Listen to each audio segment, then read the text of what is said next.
ಬಸವಾ ಬಸವಾ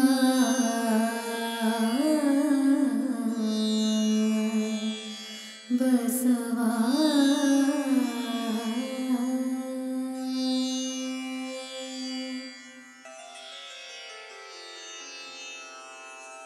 ಹರ ಬಸವಾಯ ನಮಃ ಪ್ರಭು ಬಸವಾಯ ನಮಃ ಗುರು ಬಸವಾಯ ನಮಃ ಲಿಂಗ ಬಸವಾಯ ನಮಃ ಜಂಗಮ ಬಸವಾಯ ನಮಃ ಭಸ್ಮ ಬಸವಾಯ ನಮಃ ರುದ್ರಾಕ್ಷಿ ಬಸವಾಯ ನಮಃ ಮಂತ್ರ ಬಸವಾಯ ನಮಃ ಪಾದೋದಕ ಬಸವಾಯ ನಮಃ ಪ್ರಸಾದ ಬಸವಾಯ ನಮಃ ಚಿನ್ನಿಧಿ ಬಸವಾಯ ನಮಃ ಚಿನ್ನಾದ ಬಸವಾಯ ನಮಃ ಚಿದ್ಬಿಂದು ಬಸವಾಯ ನಮಃ ಚಿತ್ಕಲ ಬಸವಾಯ ನಮಃ ಚಿದಂಗ ಬಸವಾಯ ನಮಃ ನಿಷ್ಪ್ರಪಂಚ ಬಸವಾಯ ನಮಃ ನಿರಂಜನ ಬಸವಾಯ ನಮಃ ನಿರ್ಗುಣ ಬಸವಾಯ ನಮಃ ನಿತ್ಯತೃಪ್ತ ಬಸವಾಯ ನಮಃ ಅಕಾರ ಬಸವಾಯ ನಮಃ ಉಕಾರ ಬಸವಾಯ ನಮಃ ಮಕಾರ ಬಸವಾಯ ನಮಃ ನಕಾರ ಬಸವಾಯ ನಮಃ ಮಕಾರ ಬಸವಾಯ ನಮಃ ಶಿಕಾರ ಬಸವಾಯ ನಮಃ ವಕಾರ ಬಸವಾಯ ನಮಃ ಯಕಾರ ಬಸವಾಯ ನಮಃ ಓಂಕಾರ ಬಸವಾಯ ನಮಃ ಹ್ರೀಂಕಾರ ಬಸವಾಯ ನಮಃ ಸಂಗಮೇಶ್ವರ ಬಸವಾಯ ನಮಃ ಪ್ರತ್ಯಕ್ಷ ಕಪಿಲ ಸಿದ್ಧ ಮಲ್ಲಿಕಾರ್ಜುನ ಬಸವಾಯ ನಮೋ ನಮಃ.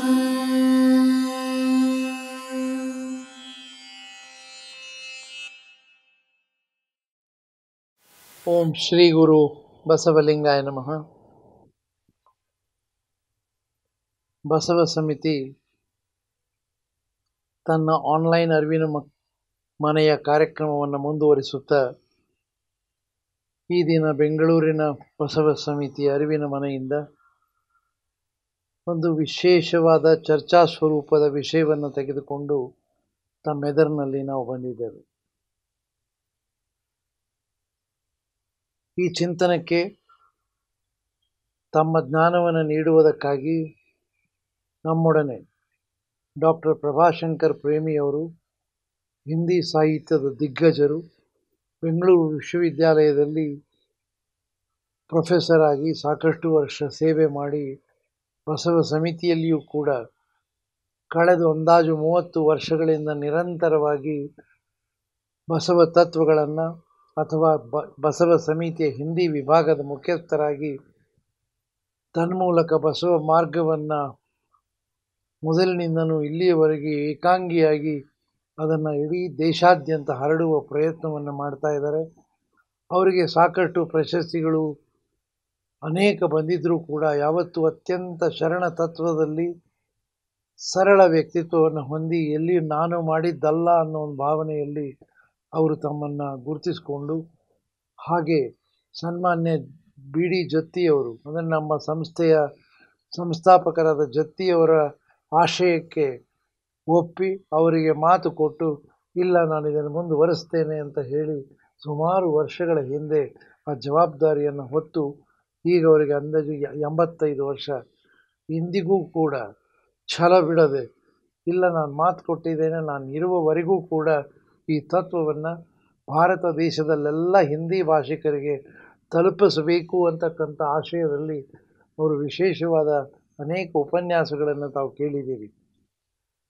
ಅವರಿಗೆ ಪ್ರಥಮವಾಗಿ ತಮ್ಮೆಲ್ಲರ ಪರವಾಗಿ ಬಸವ ಸಮಿತಿಯ ಪರವಾಗಿ ಹೃತ್ಪೂರ್ವಕವಾದ ಸ್ವಾಗತ ಸರ್. ನಮಸ್ತೆ. ಶರಣು ಶರಣು. ಇವತ್ತಿನ ವಿಷಯ ವಚನ ಸಾಹಿತ್ಯದಲ್ಲಿ ಪ್ರಥಮವಾಗಿ ಬಸವಣ್ಣನವರನ್ನು ಕರೆಯೋದು ಭಕ್ತಿ ಭಂಡಾರಿ ಬಸವಣ್ಣ ಅಂತ ಹೇಳಿ. ಪ್ರಥಮ ಶಬ್ದವೇ ಭಕ್ತಿಯಿಂದ ಆರಂಭ ಆಗ್ತದೆ. ಅದಕ್ಕೆ ಈ ಭಕ್ತಿಯ ಸ್ವರೂಪ ಏನು, ಇಡೀ ಭಾರತದ ಹಿನ್ನೆಲೆಯಲ್ಲಿ, ಭಾರತದ ಸಂಸ್ಕೃತಿಯ ಹಿನ್ನೆಲೆಯಲ್ಲಿ ಭಕ್ತಿ ಅಂದರೆ ಏನು, ಶರಣ ಸಂಸ್ಕೃತಿಯ ಭಕ್ತಿ ಅಂದರೆ ಏನು ಅನ್ನುವ ವಿಷಯದ ಮುಂದೆ ಹಾಗೆ ಮುಂದುವರಿತಾ ಅನೇಕ ಚಿಂತನೆಗಳನ್ನು ನಾವು ಮುಂದುವರಿಸ್ತೇವೆ. ಒಂದು ಶಬ್ದ ಇಡೀ ವಚನ ಸಾಹಿತ್ಯದಲ್ಲಿ 2891 ಕಡೆ ಭಕ್ತಿ ಅನ್ನೊಂದು ಶಬ್ದ ಉಚ್ಚಾರಣೆಯಾಗಿದೆ. 2891 ಕಡೆ ಭಕ್ತಿ ಅನ್ನೋ ಒಂದು ಶಬ್ದ ಉಚ್ಚಾರಣೆಯಾಗಿದೆ. ಇದನ್ನು 122 ವಚನಕಾರರು ತಮ್ಮ ವಚನಗಳಲ್ಲಿ ಸಾಕಷ್ಟು ಸ್ಥಾನಗಳಲ್ಲಿ ಭಕ್ತಿಯ ಬಗ್ಗೆ ಉಲ್ಲೇಖ ಮಾಡ್ತಾರೆ. 1885 ವಚನಗಳಲ್ಲಿ ಈ ಪದವನ್ನು ಬಳಸ್ತಾರೆ. ಇಷ್ಟು ಗಾಂಭೀರ್ಯತೆಯನ್ನು ಪಡೆದಿರತಕ್ಕಂಥ ಈ ಶಬ್ದದ ಬಗ್ಗೆ ಆಳವಾದ ಚಿಂತನೆ ಮಾಡಬೇಕು ಅನ್ನತಕ್ಕಂಥ ಬಸವ ಸಮಿತಿಯ ಆಶಯಕ್ಕೆ ಹಿರಿಯರು ಬಂದು ಇಡೀ ಭಕ್ತಿಯ ಸ್ವರೂಪವನ್ನು ನಮಗೆ ಹಂಚಿಕೊಳ್ಳುವವರಿದ್ದಾರೆ. ಇದೊಂದು ಕೇವಲ ಮತ್ತೊಂದು ಆನ್ಲೈನ್ ಕಾರ್ಯಕ್ರಮ ಅಂತ ಹೇಳಿ ತಾತ್ಸರ ಮಾಡಬೇಡಿ. ಗಂಭೀರವಾಗಿ ಈ ಕಾರ್ಯಕ್ರಮವನ್ನು ಯಾಕೆ ಮಾಡ್ತಾ ಇದ್ದಾರೆ, ಎಷ್ಟು ಸಮಯ ತಗೊಂಡು ಪ್ರಯಾಸಪಟ್ಟು ಏನಕ್ಕೆ ಕಾರ್ಯಕ್ರಮ ಮಾಡ್ತಾರೆ ಬಸವ ಸಮಿತಿಯವರು ಅನ್ನೋದರ ಬಗ್ಗೆಯೂ ಕೂಡ ತಾವೆಲ್ಲ ಚಿಂತನೆ ಮಾಡಬೇಕಾಗ್ತದೆ. 2019ರಿಂದ ಇಲ್ಲಿಯವರೆಗೂ ಕೂಡ ಯಾವುದೇ ಶನಿವಾರ, ಯಾವುದೇ ರವಿವಾರ, ಯಾವುದೇ ಸೋಮವಾರನ ಕೈ ಬಿಡದೆ ನಿರಂತರವಾಗಿ ಮಾಡ್ತಾ ಬಂದಿದ್ದೀವಿ. ಇದಕ್ಕೆ ತಾವೇನೂ ಇಲ್ಲ, ಸ್ಪಂದಿಸಿ. ಆದಷ್ಟು ಜನ ನೋಡಿದ್ದೇ ಆದರೆ ನಮಗೆ ಇದಕ್ಕೆ ಪ್ರಶಸ್ತಿ ಬೇಡ, ಏನೂ ಬೇಡ, ಯಾರಿಂದ ಹಣ ಕೂಡ ನಾವು ಕೇಳಿಲ್ಲ. ಆದರೆ ಇಂಥ ಒಂದು ಅಪರೂಪದ ಕಾರ್ಯಕ್ರಮಕ್ಕೆ ತಾವು ಕೂಡ ಈ ಕಾರ್ಯಕ್ರಮದಲ್ಲಿ ಭಾಗಿಯಾಗಿದ್ದೀರಿ. ತಮ್ಮೊಡನೆ ತಮಗೆ ಪರಿಚಯವಿರತಕ್ಕಂಥ ಸಹೋದ್ಯೋಗಿಗಳಿಗೆ, ಮನೆಯವರಿಗೆ ಎಲ್ಲರಿಗೂ ಕೂಡ ಪ್ರತಿ ವಾರದ ಈ ವಚನ ಚಿಂತನೆಗಳನ್ನು ತಾವು ಕೇಳಿ, ಅಷ್ಟೇ ಅಲ್ಲದೇ ಮುಂದಿನ ದಿನಗಳಲ್ಲಿ ನೀವು ಕೂಡ ನಿಮ್ಮ ಮನೆಗಳಲ್ಲಿ ಅನುಭವ ಮಂಟಪದ ಸ್ವರೂಪದಲ್ಲಿ ಇವುಗಳೆಲ್ಲವನ್ನು ಚಿಂತನೆ ಮಾಡಿದರೆ ಬಸವ ಸಂಸ್ಕೃತಿ ವಿಶಾಲವಾಗ್ತದೆ ಅನ್ನೋ ಭಾವಕ್ಕೆ ನಾವು ಬಸವ ಸಮಿತಿ ಈ ರೀತಿಯ ಕಾರ್ಯಕ್ರಮವನ್ನು ರೂಪಿಸಿದ್ದೇವೆ. ನಿಮಗಿಲ್ಲಿ ಬರಲಿಕ್ಕಾಗಲಿಕ್ಕಿಲ್ಲ, ಅದಕ್ಕಾಗಿ ನಿಮ್ಮ ಮನೆಗೆ ಬರುವ ಪ್ರಯತ್ನವನ್ನು ಬಹಳ ತಾಂತ್ರಿಕ ವಿಜ್ಞಾನವನ್ನು ಬಳಸಿಕೊಂಡು ನಿಮ್ಮ ಮನೆಗೆ ಬರ್ತಾ ಇದ್ದೇವೆ. ನಿಮ್ಮ ಮೊಬೈಲ್ಗಳಿಗೆ ಅಂದರೆ ಕರಸ್ಥಳದಲ್ಲಿರ್ತಕ್ಕಂಥ ಮೊಬೈಲು ಕೂಡ ನಾವು ಬರ್ತಾ ಇದ್ದೇವೆ. ನೋಡುವ ನೀವು ದಾಸೋಹ ಮಾಡಿ ನಿಮ್ಮ ಸಮಯವನ್ನು ಬಸವ ತತ್ವಕ್ಕಾಗಿ. ಈಗ ಡಾಕ್ಟರ್ ಪ್ರಭಾಶಂಕರ್ ಪ್ರೇಮಿಯವರು ಭಕ್ತಿಯ ಸ್ವರೂಪ, ಭಾರತದ ಹಿನ್ನೆಲೆ, ಅಷ್ಟೇ ಅಲ್ಲದೆ 12ನೇ ಶತಮಾನದ ಶರಣ ಸಂಸ್ಕೃತಿ ಹಿನ್ನೆಲೆ, ಏನಿದು ವ್ಯತ್ಯಾಸ ಅನ್ನೋದನ್ನೆಲ್ಲವನ್ನು ನಮಗೆ ಸವಿವರವಾಗಿ ಹೇಳಿಕೊಡಿ ಸರ್. ಧನ್ಯವಾದ. ಶರಣಾರ್ಥಿ ಎಲ್ಲರಿಗೂ. ಇವತ್ತಿನ ವಿಷಯ ಬಹಳ ಗಂಭೀರವಾದದ್ದು. ಭಕ್ತಿ ಅಂದ ತಕ್ಷಣವೇ ನಮಗೆ ನೆನಪಾಗುವುದು ಬಸವಣ್ಣ. ಬಸವಣ್ಣ ಅಂದರೆ ಭಕ್ತಿ ಅಂದರೆ ಬಸವಣ್ಣ. ಅಂದರೆ ಈ ಭಕ್ತಿ ಇವತ್ತಿಂದು ನೆನ್ನೆದಲ್ಲ, ಇದು ವೇದ ಕಾಲದಿಂದಲೂ ಬಂದಿದ್ದು. ವೇದ ಎಷ್ಟು ಹಳೆಯದೋ ಭಕ್ತಿಯೂ ಅಷ್ಟೇ ಹಳೆಯದು. ಯಾಕೆಂದರೆ ಭಕ್ತಿ ಅಂದರೆ ಏನು? ಮೂಲತಃ ಭಕ್ತಿ ಅಂದರೆ ದೇವರನ್ನ ಪ್ರೀತಿಸ್ತಕ್ಕಂಥದ್ದು. ನಾರದನ ಭಕ್ತಿ ಸೂತ್ರದಲ್ಲಿ ಭಕ್ತಿಯ ಅನೇಕ ರೀತಿಯ ಭಕ್ತಿಯನ್ನು ಹೇಳ್ತಾರೆ. ಒಂದು ಭಕ್ತಿ ಏನು ಅಂತಂದರೆ, ನಮಗೆ ದುಃಖ ಆದಾಗ, ಭಯ ಆದಾಗ ದೇವ್ರನ್ನ ನೆನೆಸ್ಕೊಳ್ತಕ್ಕಂಥದ್ದು ಇದೆಯಲ್ಲ, ಅದು ಮೊದಲನೇ ಭಕ್ತಿ, ಆರ್ತ ಭಕ್ತಿ ಅಂತ ಹೇಳ್ತಾರೆ. ಬಹಳ ದುಃಖ ಆಗುತ್ತೆ, ದೇವರೇ ಕಾಪಾಡಪ್ಪ ಅನ್ನೋದು. ನಂತರ ಏನೋ ಒಂದು ಆಸೆ ಇಟ್ಕೊಂಡು ಭಕ್ತಿ ಮಾಡ್ತಕ್ಕಂಥದ್ದು. ಈಗ ಉದಾಹರಣೆಗೆ ಭಕ್ತಿ ದೇವ್ರನ್ನ ಕೇಳ್ಕೊಳ್ಳೋದು, ನೀನು ನನಗೆ ಇಷ್ಟು ದುಡ್ಡು ಬರೋ ಹಾಗೆ ಮಾಡಿದ್ರೆ, ಲಾಟ್ರಿ ಗೆಲ್ಲೋ ಹಾಗೆ ಮಾಡಿದ್ರೆ ನಾನು ನಿನಗೆ ಇಂಥದ್ದನ್ನು ಅರ್ಪಿಸ್ತೀನಿ, ಕಾಣಿಕೆ ಕೊಡ್ತೀನಿ ಅಂತ. ಈ ರೀತಿಯ ಭಕ್ತಿ ಇದು ಭೌತಿಕವಾದಂಥದ್ದು. ಇದು ಸಾಮಾನ್ಯಗೆ ಜನರಲ್ಲಿ ಏನೋ ಒಂದು ನಂಬಿಕೆ ಇದೆ, ದೇವ್ರು ಹೇಳ್ಬಿಟ್ರೆ ಆಗೋಗುತ್ತೆ, ನಾ ದೇವ್ರನ್ನ ಕೇಳ್ಕೊಂಬಿಟ್ರೆ ಆಗೋಗುತ್ತೆ, ತಿರುಪತಿಗೆ ಹೋಗಿ ಒಂದಿಷ್ಟು ಕೊಟ್ಬಿಟ್ರೆ ನಮ್ಮ ಮಾತು ನಡೆಯುತ್ತೆ. ಈ ಇದು ಒಂದು ರೀತಿ. ಸೊ ಇದರಲ್ಲಿ ಏನಿದೆ ಅಂದರೆ, ತಮಗೆ ಉಪಯೋಗ ಆಗಬೇಕು. ಸ್ವಾರ್ಥ ಇದೆ ಇದರಲ್ಲಿ, ಸ್ವಾರ್ಥಿಗಳು. ಸ್ವಾರ್ಥ. ಇನ್ನೊಂದು ಭಕ್ತಿ ಅಂದರೆ ದೇವ್ರ ಬಗ್ಗೆ ತಿಳ್ಕೋಬೇಕು ಅಂತ ಆಸೆ, ಜಿಜ್ಞಾಸು. ಅಭಿಪ್ಸೆ, ಜಿಜ್ಞಾಸೆ, ಜಿಜ್ಞಾಸೆ. ದೇವ್ರ ಬಗ್ಗೆ ತಿಳ್ಕೋಬೇಕು. ದೇವ್ರಂದ್ರೆ ಏನು, ಹೆಂಗೆ, ಅನ್ನೋ ಸ್ವರೂಪ ಏನು, ಸತ್ಯವೇ ದೇವರು ಅಂತಾರೆ, ಹಾಗಾದ್ರೆ ಸತ್ಯ ಅಂದ್ರೆ ಏನು, ಈ ರೀತಿ ಚಿಂತನೆ, ಇದು ಕೂಡ ಭಕ್ತಿಯ ಒಳಗೆ ಬರ್ತದೆ. ಮತ್ತೆ ಇನ್ನೊಂದು ವಿಶೇಷವಾದ್ದು ಅಂದರೆ ಈ ಜ್ಞಾನದ ಭಕ್ತಿ. ಅಂದರೆ ಭಕ್ತಿ ಮೂಲತಃ ಏನು ಅಂದರೆ ದೇವರೇ ಅಂದರೆ ದೇವರು ಯಾರಪ್ಪ ಅಂದರೆ ಅರಿವು, ಜ್ಞಾನವೇ ದೇವರು. ಆ ಜ್ಞಾನವೇ ದೇವರಾದಾಗ ಆ ಈಶ್ವರನನ್ನು ಸಂಪೂರ್ಣವಾಗಿ ತಿಳಿದುಕೊಳ್ಳೋದಿದೆಯಲ್ಲ, ಅರಿವು. ಆ ಅರಿವು ಏನಪ್ಪ ಅಂತಂದರೆ ಜ್ಞಾನಿಗಳು ಏನು ಹೇಳ್ತಾರೆ ಅಂದರೆ, ಯಾರಪ್ಪ ದೇವರು? ಆ ದೇವರ ಜ್ಞಾನವನ್ನು ನೀವು ತಿಳಿದುಕೊಂಡ್ರೆ, ಅದರಂತೆ ಅದನ್ನು ಅನುಭವಿಸಿದ್ರೆ ನೀವೇ ಆ ದೇವರು. ತನ್ನ ತಾನರಿದರೆ ತಾನೇ ದೇವ ಕಾಣ, ತನ್ನನ್ನು ಅರ್ಥಕೊಳ್ಳೋದು, ಇದು ಜ್ಞಾನ ಮೂಲಕ ಭಕ್ತಿ. ಇವೆಲ್ಲವೂ ಕೂಡ ಮೂಲದಲ್ಲಿ ಬರ್ತವೆ, ಇವೆಲ್ಲವೂ ಬರುತ್ತೆ. ಇಂತಹ ಒಂದು ಭಕ್ತಿ ಅಂದರೆ ಮೂಲತಃ ಶ್ರೇಷ್ಠವಾದ ಭಕ್ತಿ ಯಾವುದಪ್ಪ ಅಂದರೆ ನಿಷ್ಕಾಮ ಭಕ್ತಿ. ಯಾವುದೇ ರೀತಿಯ ಅಪೇಕ್ಷೆ ಇಲ್ಲದೆ ನಿರಪೇಕ್ಷ ಭಾವದಿಂದ ಮಾಡ್ತಕ್ಕಂಥ ಭಕ್ತಿ ಇದೆಯಲ್ಲ, ಇದು ನಿಷ್ಕಾಮ ಭಕ್ತಿ. ಇದರೊಳಗೆ ಒಂದು ರೀತಿ ಅನನ್ಯ ಭಾವನೆ ಇರ್ತದೆ, ಯಾವ ಸ್ವಾರ್ಥ ಇರೋದಿಲ್ಲ. ಆಮೇಲೆ ಯಾವ ರೀತಿಯ ಲೌಕಿಕ ಆಶೆ ಆಮಿಷಗಳಿಗೆ ಒಳಗಾಗೋದಿಲ್ಲ ಅಂಥ ಭಕ್ತಿ. ಮತ್ತೆ ಲೌಕಿಕಕ್ಕೆ ಬಂದರೆ ಮತ್ತೆ ಅದೇ ಇದರೊಳಗೆ ಲೌಕಿಕದೊಳಗೆ ಉಳಿದು ಹೋಗ್ತೀವಿ. ಅಂದರೆ ಭಗವಂತ ಯಾರಂತ ಇನ್ನೂ ಗೊತ್ತಿಲ್ಲ ಅವನಿಗೆ, ಆದರೆ ಭಗವಂತನಿಗೆ ಸಮರ್ಪಣೆ ಮಾಡಿಕೊಂಡು, ನೋಡಪ್ಪ ನೀನೇ ಕಾಪಾಡು, ನಾನು ನಿನಗೆ ಸಮರ್ಪಣೆ ಮಾಡ್ಕೊಂಡಿದ್ದೀನಿ ಅನ್ನುವ ಒಂದು ಈ ಭಾವ ಇದೆಯಲ್ಲ, ಇದು ಒಂದು ವಿಶಿಷ್ಟವಾದ ಭಕ್ತಿ. ಇಂತಹ ಭಕ್ತಿಯನ್ನು ನಾವು ನೋಡ್ತಾ ಹೋಗ್ತೀವಿ. ಈ ಭಕ್ತಿ ಇದಕ್ಕೆ ಲಿಂಗಾಂಗ ಸಾಮರಸ್ಯ ಅನುಭವ ಬರುತ್ತೆ. ಒಂದು ಅಂಗ ಲಿಂಗವಾಗ್ತಕ್ಕಂಥ, ಹೌದು, ಏನು ಅದರಲ್ಲಿ ಆಸೆ ಇರೋದಿಲ್ಲ. ಹೌದು, ನಾನು ನೀನು, ಯಾಕಂದ್ರೆ ಅಂಗವೇ ಲಿಂಗ, ಲಿಂಗವೇ ಅಂಗ. ನಿಜ, ಅಂಗಕ್ಕೆ ಲಿಂಗ ಬೇಕು, ಲಿಂಗಕ್ಕೆ ಅಂಗ ಬೇಕು. ಅನೇಕ ಬಾರಿ ನಾವು ಚರ್ಚೆ ಮಾಡ್ತೇವೆ. ಹೌದು. ಈ ಭಕ್ತಿ ಅಂಗ ಲಿಂಗಗಳ ಭಕ್ತಿ ಸಾಮರಸ್ಯ, ಹೌದು, ಇದು ಸಮರಸಗೊಂಡ ಭಕ್ತಿಯ ಸ್ವರೂಪ. ಬಾರಿ ನಾನು ಈ ಮಾತನ್ನು ಕೇಳಿದ್ದೇನೆ. ಅದಕ್ಕೆ ನಿಮ್ಮ ಭಾವನೆ ಏನು ಸರ್? ಅಲ್ಲ, ಇದು ಹೌದು, ಇದು ಜ್ಞಾನ ಮೂಲಕ ಭಕ್ತಿಯಲ್ಲಿ ಬರ್ತದೆ, ಅರಿವಿನ ಭಕ್ತಿಯಲ್ಲಿ ಬರುತ್ತೆ. ಅರಿವೇ ಗುರು ಅಥವಾ ಅರಿವೇ ದೇವರು ಅನ್ನೋ ಭಾವನೆಯಿಂದ ಬರ್ತದೆ. ಇದರೊಳಗೆ ವಿಶೇಷವಾದ್ದೇನು ಅಂದರೆ ಲಿಂಗ ಅಂಗ ಅನ್ನೋ ಒಂದು ಎರಡು ಶಬ್ದಗಳಿದೆಯಲ್ಲ, ಇದು ಬಹಳ ಪುರಾತನವಾದ ಲಿಂಗದ ಕಲ್ಪನೆ, ಬಹಳ ಹಳೆಯದು. ಆದರೆ ಅದು ಸಾಕಾರ ಲಿಂಗಕ್ಕೆ ಹೆಚ್ಚು ಒತ್ತು ಕೊಟ್ಟಿದ್ದರಿಂದ ಆ ನಿರಾಕಾರ ಲಿಂಗದ ಕಲ್ಪನೆ ಏನಿದೆ ಅಥವಾ ಅದರ ವಿಕಾಸವನ್ನು ನಾವು ಕಾಣೋದಿಲ್ಲ ಅಲ್ಲಿ. ಅದು ಬಸವಣ್ಣನ ಸಂದರ್ಭದಲ್ಲಿ ಮಾತ್ರ ಹೆಚ್ಚು ಕಾಣ್ತೀವಿ, ಹೆಚ್ಚು ಒತ್ತು ಕೊಡ್ತೀವಿ. ಹೇಗೆ ಹಿಂದೆ ನಾವು ಲಿಂಗ ಅಂತಂದರೆ ಒಂದು ಪೂಜೆಯ ಒಂದು ವಸ್ತುವಾಗಿ ಇಟ್ಕೊಂಡಿದ್ವಿ ಅಷ್ಟೇ. ನಾವು ಒಂದು ಲಿಂಗದ ಒಂದು ಅಂದರೆ ಆಕೃತಿ, ಲಿಂಗದ ಆಕೃತಿ, ಭಗವಂತನ ಸಾಕಾರ ಸ್ವರೂಪ ಮಾಡಿ ಅಷ್ಟೇ, ಸಾಕಾರನೇ. ಆದರೆ ಸಾಕಾರದಲ್ಲಿ ಎರಡು ರೀತಿ ಇರುತ್ತೆ. ಈಗ ನಾವು ಭಾಳ ಹಿಂದೆ ಇಂಡಸ್ ವ್ಯಾಲಿ ಸಿವಿಲೈಸೇಷನ್ನಲ್ಲೂ ಕೂಡ ಆ ಲಿಂಗದ ರೂಪವನ್ನು ನೋಡ್ತೀವಿ. ಅದು ಭಾಳ ಹಳೆಯದು. ಅಲ್ಲಿ ಶಿವ ಮತ್ತು ಲಿಂಗ ಈ ಎರಡೂ ಕಾನ್ಸೆಪ್ಟ್ ಇದೆ. ಶಿವ ವ್ಯಕ್ತಿಯ ಕಾನ್ಸೆಪ್ಟು, ಲಿಂಗ ಆ ವ್ಯಕ್ತಿಯ ಕಾನ್ಸೆಪ್ಟ್ ಇದು. ಆದರೂ ಕೂಡ ಇದು ಸಿಂಬಾಲಿಕ್, ಕುರುಹು ಎರಡು ಮೂಲದ ಅಂದರೆ ಶೈವ ಮೂಲಕ್ಕೆ ಇವೆರಡನ್ನೂ ಸೇರಿಸ್ತೀವಿ. ಆದರೆ ಇಲ್ಲಿ ಬಸವಣ್ಣ ಮಾಡಿದ್ದೇನು ಅಂದರೆ ಈ ಹೆಚ್ಚು ಒತ್ತು ಕೊಟ್ಟಿದ್ದು ನಿರ್ಗುಣ ಲಿಂಗಕ್ಕೆ, ಸಗುಣ ಲಿಂಗಕ್ಕಲ್ಲ. ಅಂದರೆ ದೇವರಲ್ಲಿ ಇಟ್ಟು ಪೂಜೆ ಮಾಡ್ತಕ್ಕಂಥದ್ದು ಒಂದು ದೇವಾಲಯದ ಸಂಸ್ಕೃತಿಯ ಲಿಂಗಕ್ಕೆ ಮೊದಲು ಒತ್ತು ಕೊಟ್ಟು ಬಂದರು. ಆದರೆ ಬಸವಣ್ಣ ಅದರಿಂದ ಬೇರೆಯಾಗಿ ಇಷ್ಟಲಿಂಗದ ಪರಿಕಲ್ಪನೆ ಮಾಡಿಕೊಂಡ್ರು. ಲಿಂಗಕ್ಕೆ ಹೆಚ್ಚು ಮಹತ್ವ ಬಂತಿಲ್ಲ.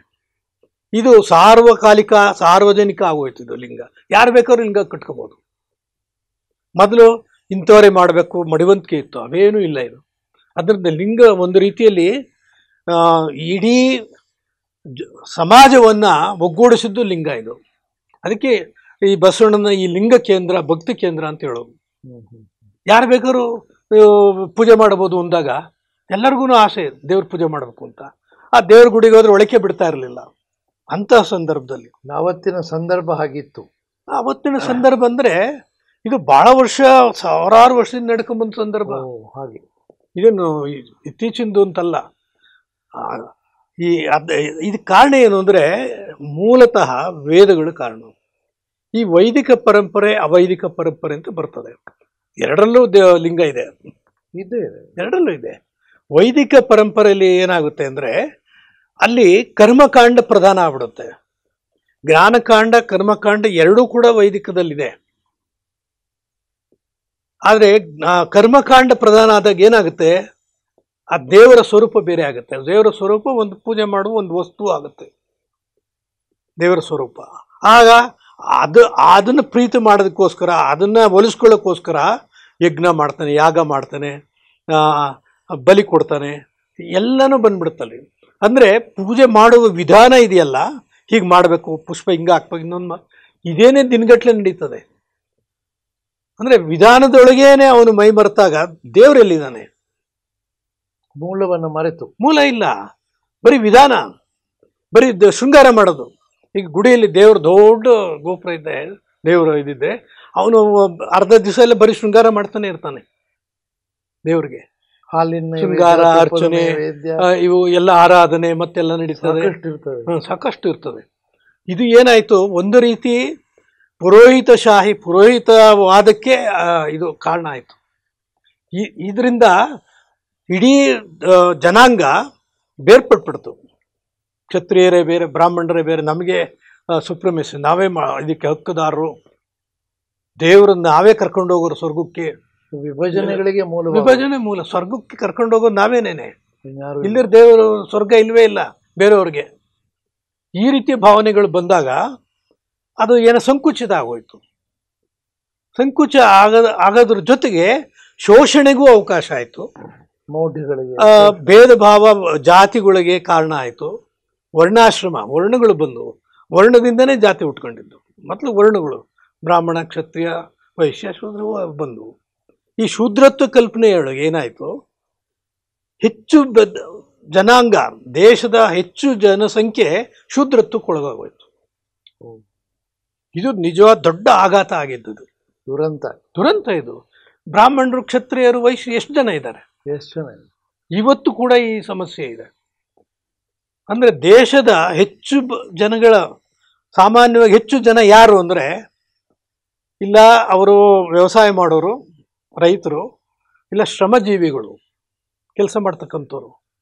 ಇವ್ರನ್ನ ನೆಗ್ಲೆಕ್ಟ್ ಮಾಡೋರು. ಇವರೆಲ್ಲ ಶ್ರೇಷ್ಠ ಅಲ್ಲ, ಇವ್ರ ಕೆಲಸಗಳು ಸಾಧಾರಣ ಇದರ ಕೆಲಸಗಳು. ಅಂದರೆ ಸಮಾಜದಲ್ಲಿ ಇವರಿಗೆ ಗೌರವ ಇಲ್ದಂಗೆ ಮಾಡಿದರು. ಸಮಾಜದಲ್ಲಿ ಗೌರವ ಬರ್ಬೇಕಾದ್ರೆ ಹೀಗೆ ಇರಬೇಕು, ಇಷ್ಟೇ ಓದಿರಬೇಕು, ಇಂಥ ಇವೆಲ್ಲ ಕಟ್ಟುಪಾಡುಗಳು ಮಾಡ್ಕೊಂಡ್ರು. ಇದನ್ನು ವಿರೋಧಿಸೋದಕ್ಕೆ ಹುಟ್ಟಿದಂಥವು, ಭಾಳ ವರ್ಷದ ನಂತರ ನಡೆದಂಥವು. ಅದು ಅವೈದಿಕ ಪರಂಪರೆ. ಜೈನ, ಆಮೇಲೆ ಬೌದ್ಧ ಬಂತು, ಆಮೇಲೆ ಬೇರೆ ಬೇರೆ ಪರಂಪರೆ ಬಂದವು. ಇವುಗಳು ನೋಡಿದಾಗ ನಮಗನ್ಸುತ್ತೆ, ಪ್ರಾರಂಭದಿಂದಲೂ ವೈದಿಕ ಅವೈದಿಕ, ವೈದಿಕಕ್ಕೆ ರಿಯಾಕ್ಷನ್ ಆಗಿ ಅವೈದಿಕ ಪರಂಪರೆ ಬಂತು. ಪ್ರತಿಕ್ರಿಯೆ. ಆದ್ದರಿಂದ ಎರಡು ನಾವು ಬೆಳೀತಾ ನೋಡ್ತೀವಿ, ಎರಡನ್ನೂ ಬೆಳೀತಾ ಬಂದು ಈ ಪರಂಪರೆಗಳು. ಈ ಸಂದರ್ಭ ಬಂದಾಗ ನಾವು ಬಸವಣ್ಣನ ಯಾಕೆ ಹೆಚ್ಚು ನೆನೆಸ್ಕೊಂತೀವಿ ಅಂತಂದರೆ, ಬಸವಣ್ಣ 12ನೇ ಶತಮಾನದಲ್ಲಿ ಏನು ಭಕ್ತಿಯನ್ನು ಒಂದು ಆಂದೋಲನ ಸ್ವರೂಪ ಕೊಟ್ಟ, ಅದಕ್ಕೆ ಪ್ರೇರಣೆ ಎಲ್ಲಿಂದ ಬಂತು ಅಂತ ನಾವು ನೋಡ್ಬೇಕಾಗುತ್ತೆ. ಖಂಡಿತ ನೋಡ್ಬೇಕು, ಪ್ರೇರಣೆ ಎಲ್ಲಿಂದ ಬಂತು.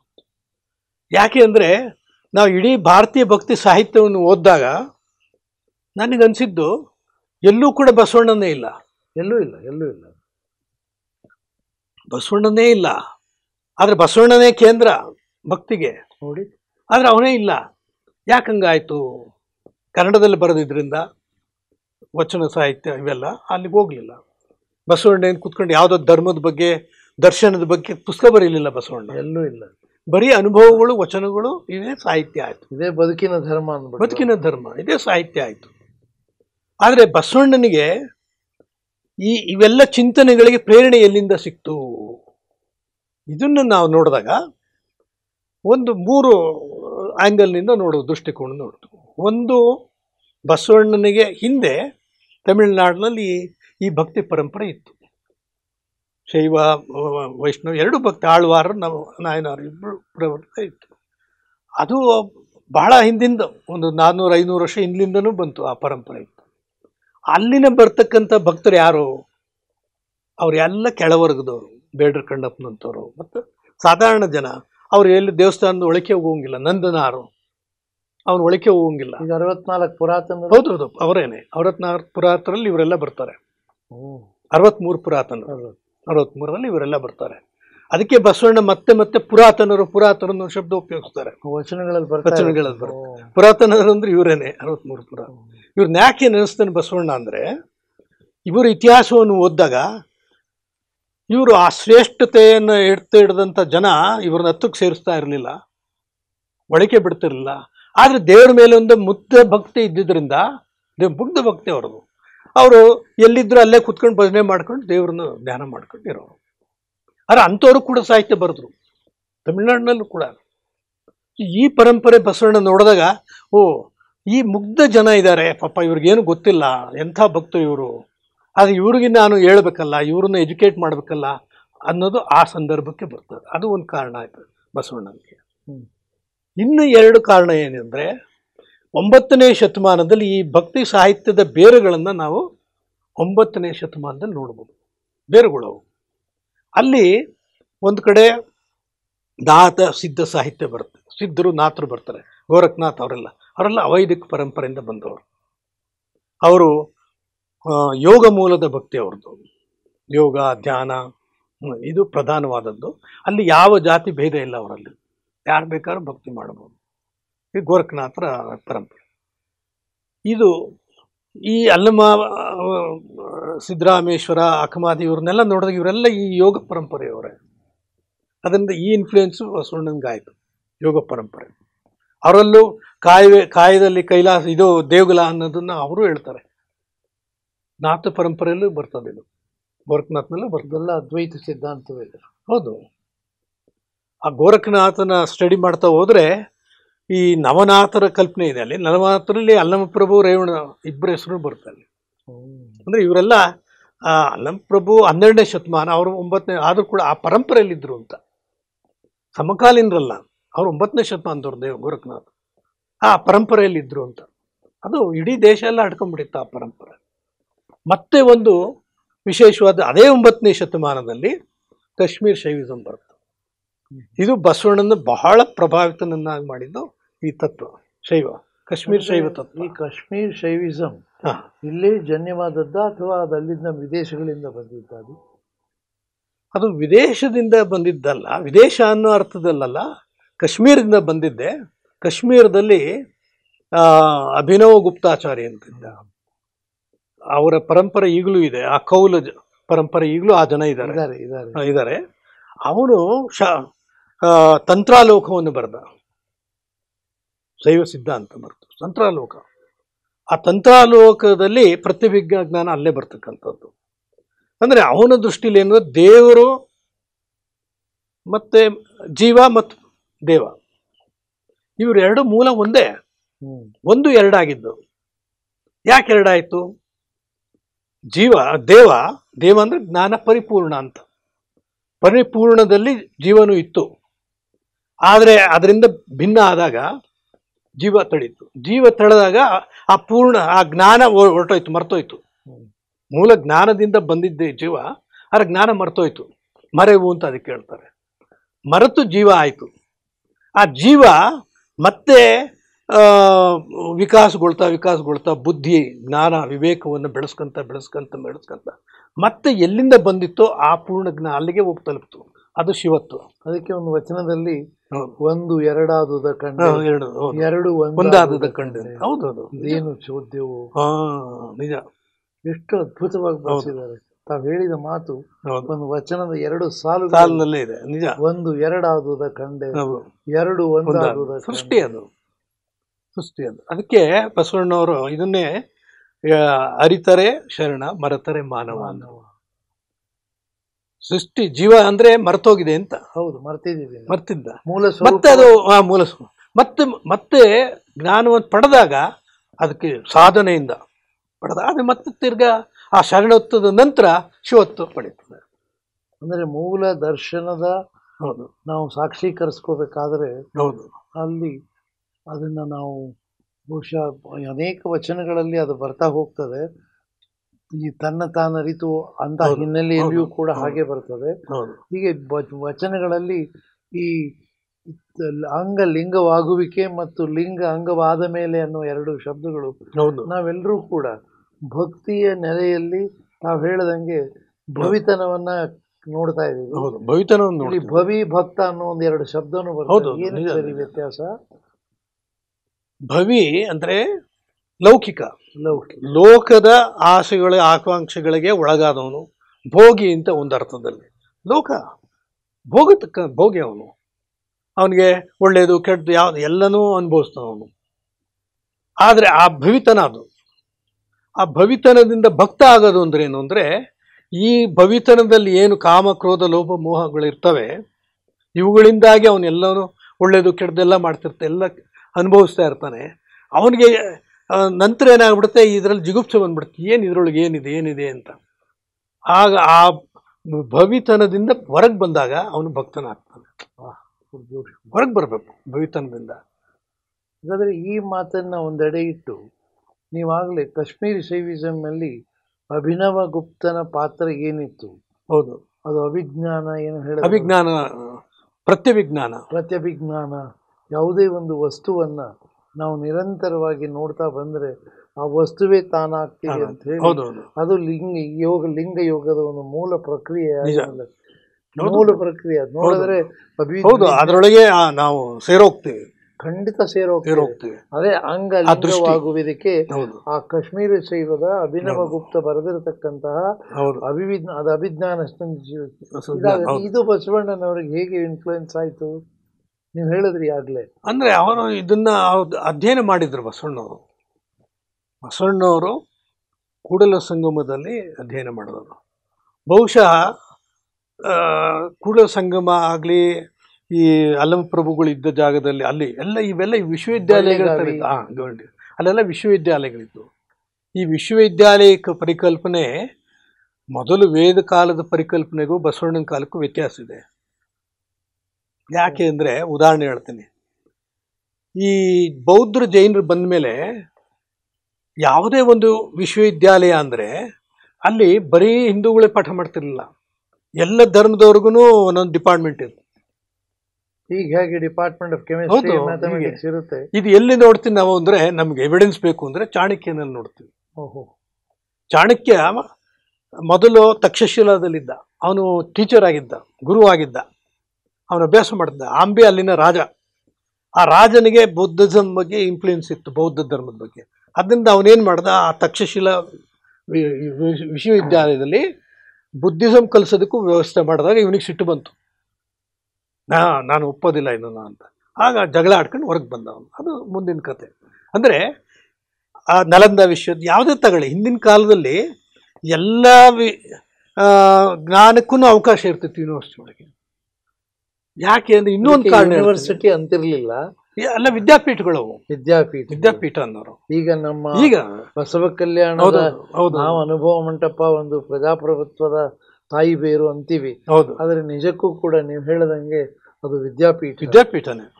ವಿದ್ಯಾಪೀಠಗಳು ದೃಷ್ಟಿಕೋನದಲ್ಲಿ ಹೌದು ಅತ್ಯಂತ ಪ್ರಭಾವಿ ವಿದ್ಯಾಪೀಠಗಳು ಹೇಗೆ ವ್ಯಕ್ತಿಗಳನ್ನ ಪರಿವರ್ತನೆ ಮಾಡಿದ್ರು. ಇಲ್ಲಿ ನನಗೇನು ಆಶ್ಚರ್ಯ ಆಗ್ತದೆ, ಈ ಲಿಂಗಾಂಗ ಯೋಗದಲ್ಲಿ ಬಸವಣ್ಣನವರ ಅನೇಕ ವಚನಗಳಲ್ಲಿಯೂ, ಚನ್ನಬಸವಣ್ಣನವರ ವಚನದಲ್ಲಿ ಲಿಂಗಾರ್ಚನೆ, ಲಿಂಗ ನಿರೀಕ್ಷಣೆ, ಲಿಂಗ ಧ್ಯಾನ ಇವುಗಳು ಒಂದೊಂದೇ ಮುಕ್ತಿಯ ನೀವವೆಂಬ ಮಂದಮತಿಗಳನ್ನೇನೆಂಬೆ ಕೂಡಲ ಚನ್ನ ಸಂಗಮ ದೇವ ಅನ್ನುವಾಗ ಲಿಂಗಾರ್ಚನೆ ಬಹುಶಃ ಇದು ಶೈವ ಪರಂಪರೆಯ ಆರಂಭವಾಗಿ ಈ ದ್ವೈತ ಭಾವದಲ್ಲಿ ಆರಂಭವಾಗಿ ತದನಂತರ ಅದು ಲಿಂಗಾರ್ಚನೆ ಹೋಗಿ ಲಿಂಗ ನಿರೀಕ್ಷಣೆ, ಅದು ಕಾಶ್ಮೀರ ವಿಶ್ವ, ಅದು ನಮ್ಮ ಕಾಶ್ಮೀರ ತಾವು ಹೇಳಿದ್ರಲ್ಲ ಈಗ ಪ್ರತಿಭಿಜ್ಞ ಜ್ಞಾನ, ಆ ಮೂಲ ಬರ್ತಾ ಹೋಗಿ ಕೊನೆಗೆ ಬುದ್ಧನ ಇದು ಧ್ಯಾನ. ಅವನ ಧ್ಯಾನ ಅಂದ್ರೆ ಭಕ್ತಿ ಮೂಲ, ಅವನ ಧ್ಯಾನ. ನಿಜ. ಅದಕ್ಕೆ ಪಾಳಿ ಭಾಷೆಯಲ್ಲಿ ಶಬ್ದ ಇದೆಯಲ್ಲ ಸರ್, ಆನಾಪಾನ ಸತಿ, ಅದು ಬುದ್ಧಂದು. ನನಗೊಂದು ದೃಷ್ಟಿಯಲ್ಲಿ ಬುದ್ಧನ ಆನಾಪಾನ ಸತಿಯೂ ಕಾಣಿಸ್ಕೊಳ್ತಾ ಇದೆ. ತದನಂತರ ಈ ನಮ್ಮ ಕಾಶ್ಮೀರ್ ಶೈವಿಸಂ ಮೆನ್ನಿನ ಪ್ರತಿವಿಘ್ನ ಜ್ಞಾನವೂ ಕಾಣಿಸ್ಕೊಳ್ತಾ ಇದೆ. ಶೈವದ ಆ ದ್ವೈತ ಭಾವದ ಅರ್ಚನೆಯೂ ಕಾಣಿಸ್ಕೊಳ್ತದೆ. ಇದು ಅರ್ಚನೆ, ನಿರೀಕ್ಷಣೆ, ಧ್ಯಾನ, ಇವುಗಳು ಒಂದೊಂದೇ ಮುಕ್ತಿಯ ನೀವ. ಯಾವುದೂ ಒಂದು ಮುಕ್ತಿಯನ್ನು ಕೊಡೋದಿಲ್ಲ. ಮುಕ್ತಿ ನೀವವೆಂಬ ಮಂದ ಮತಿಗಳ ಚೆನ್ನ. ಇದು ನೋಡಿ, ಇದು ಹೇಗೆ ಸಂಗಮ ಮಾಡಿದ್ದಾರೆ, ಎಷ್ಟು ಅಧ್ಯಯನಶೀಲರಿದ್ದರು. ಹೌದು, ಬಸವಣ್ಣನಲ್ಲಿ ಅದೊಂದೇ ನಾವು ನೋಡೋದು. ನಾವ್ಯಾವಾಗಲೂ ಅಧ್ಯಯನ ಹಗುರವಾಗಿ ಹಾರಿಸ್ಬಿಡೋದಕ್ಕೆ ಸ್ವಾನುಭಾವದ ನೆಲೆ ಅಂದ್ಬಿಡ್ತೀವಿ. ಸ್ವಾನುಭಾವದ ನೆಲೆ ಸತ್ಯ ಬರಬೇಕಲ್ಲ. ಸ್ವಾನುಭಾವದ ನೆಲೆ ಇದನ್ನೆಲ್ಲವನ್ನ ಇಂಟಿಗ್ರೇಟ್ ಮಾಡ್ಬೇಕಲ್ಲ. ನಿಜ. ಅದರಲ್ಲೂ ಒಂದು ದೊಡ್ಡ ತತ್ವವನ್ನು ತಗೊಂಡ್ರು, ಇದರಲ್ಲೂ ಒಂದು ದೊಡ್ಡ.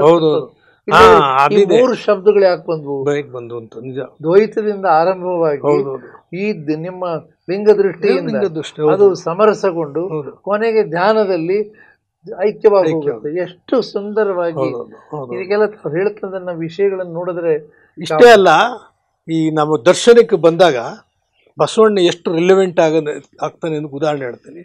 ಈ ದರ್ಶನದ ಪರಂಪರೆಯಲ್ಲಿ ನಾವು ನೋಡ್ತೀವಿ, ಈ ದೇವರ ಮತ್ತು ದೇವರ ಸಂಬಂಧನೇ ದರ್ಶನದೊಳಗೆ ಬರ್ತದೆ. ಹೆಂಗೆ ಅಂದರೆ ಅದ್ವೈತ ಶಂಕರಾಚಾರ್ಯ ಅದ್ವೈತ ದರ್ಶನ ಕೊಟ್ಟರು. ಅಂದರೆ ಭೇದ ಇಲ್ಲ, ಎರಡು ಜೀವ ದೇವನಲ್ಲಿ ಎರಡು. ಹೌದೌದು, ಅವ್ರು 7-8ನೇ ಶತಮಾನ.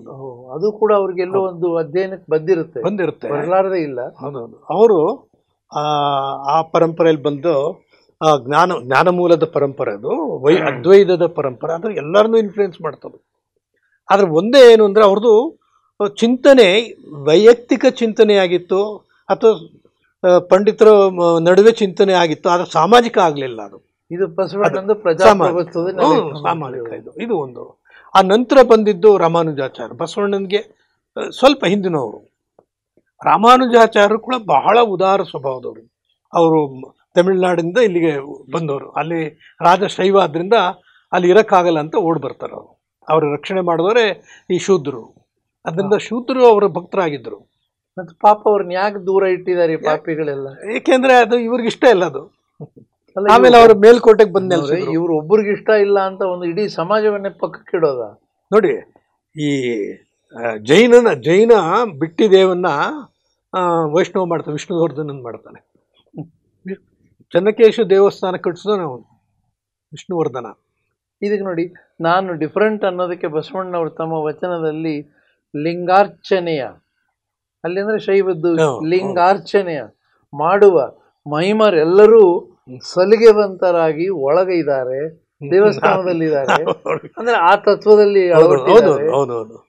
ಲಿಂಗಾರ್ಚನೆಯ ಮಾಡುವ ಮಹಿಮರೆಲ್ಲರೂ ಸಲಿಗೆವಂತರಾಗಿ ಒಳಗಿದ್ದಾರೆ. ಆನು ದೇವ ಹೊರಗಣ. ಅಂದ್ರೆ ನನ್ನ ವಿಚಾರವೇ ಬೇರೆ. ಸಂಬೋಳಿ ಎನ್ನುತ್ತಾ ಇಂಬಿನಲ್ಲಿದ್ದೇನೆ, ನಿಮ್ಮ ನಾಮವಿಡಿದ ನಾಮಿಕ ನಾನು ಕೂಡಲ ಸಂಗಮ ದೇವ. ಅದು ಎಷ್ಟು ಕ್ಲಾರಿಟಿ ಕೊಟ್ಟಿದ್ದಾರೆ, ಸಂತೋಷ ಅನ್ಸುತ್ತೆ ಈ ವಚನಗಳನ್ನ ಒಂದಕ್ಕೊಂದು. ಬಸವಣ್ಣ ಆ ಸಂಬೋಳಿ ಅನ್ನೋದ್ರಲ್ಲೇ ಗೊತ್ತಾಗ್ತದೆ.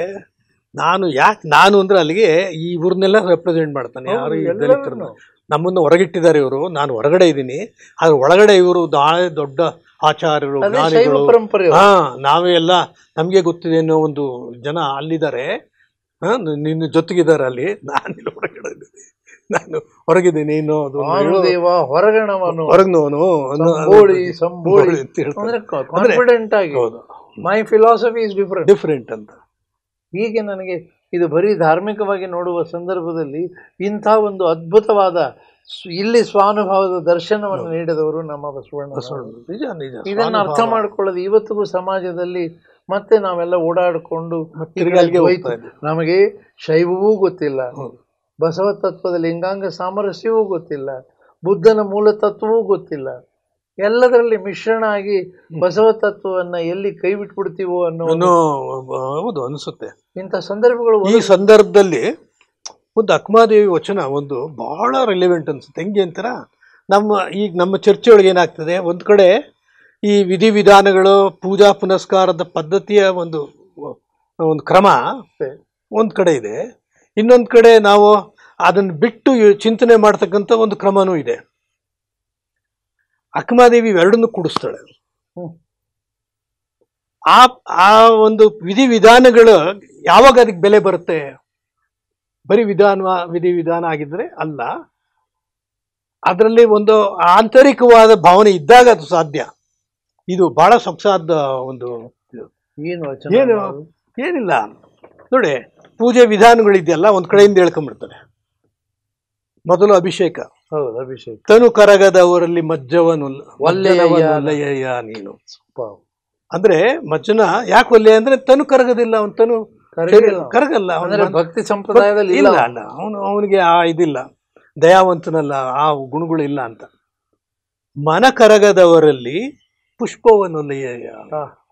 ಈ ಸ್ನಾನ ಆದ್ಮೇಲೆ ಪುಷ್ಪ, ಅದು ಒಂದು ಕ್ರಮ, ಅರ್ಚನೆಯ ಕ್ರಮ. ಅದು ಪುಷ್ಪವನ್ನು ಒಲ್ಲೆಯ ನೀನು. ಭಕ್ತಿ ಪಥವನ್ನ ಇಂಟ್ರೊಡ್ಯೂಸ್ ಮಾಡ್ತಾ ಇದ್ದಾರೆ, ಹೋಲಿಸ್ತಾ ಇದ್ದಾರೆ.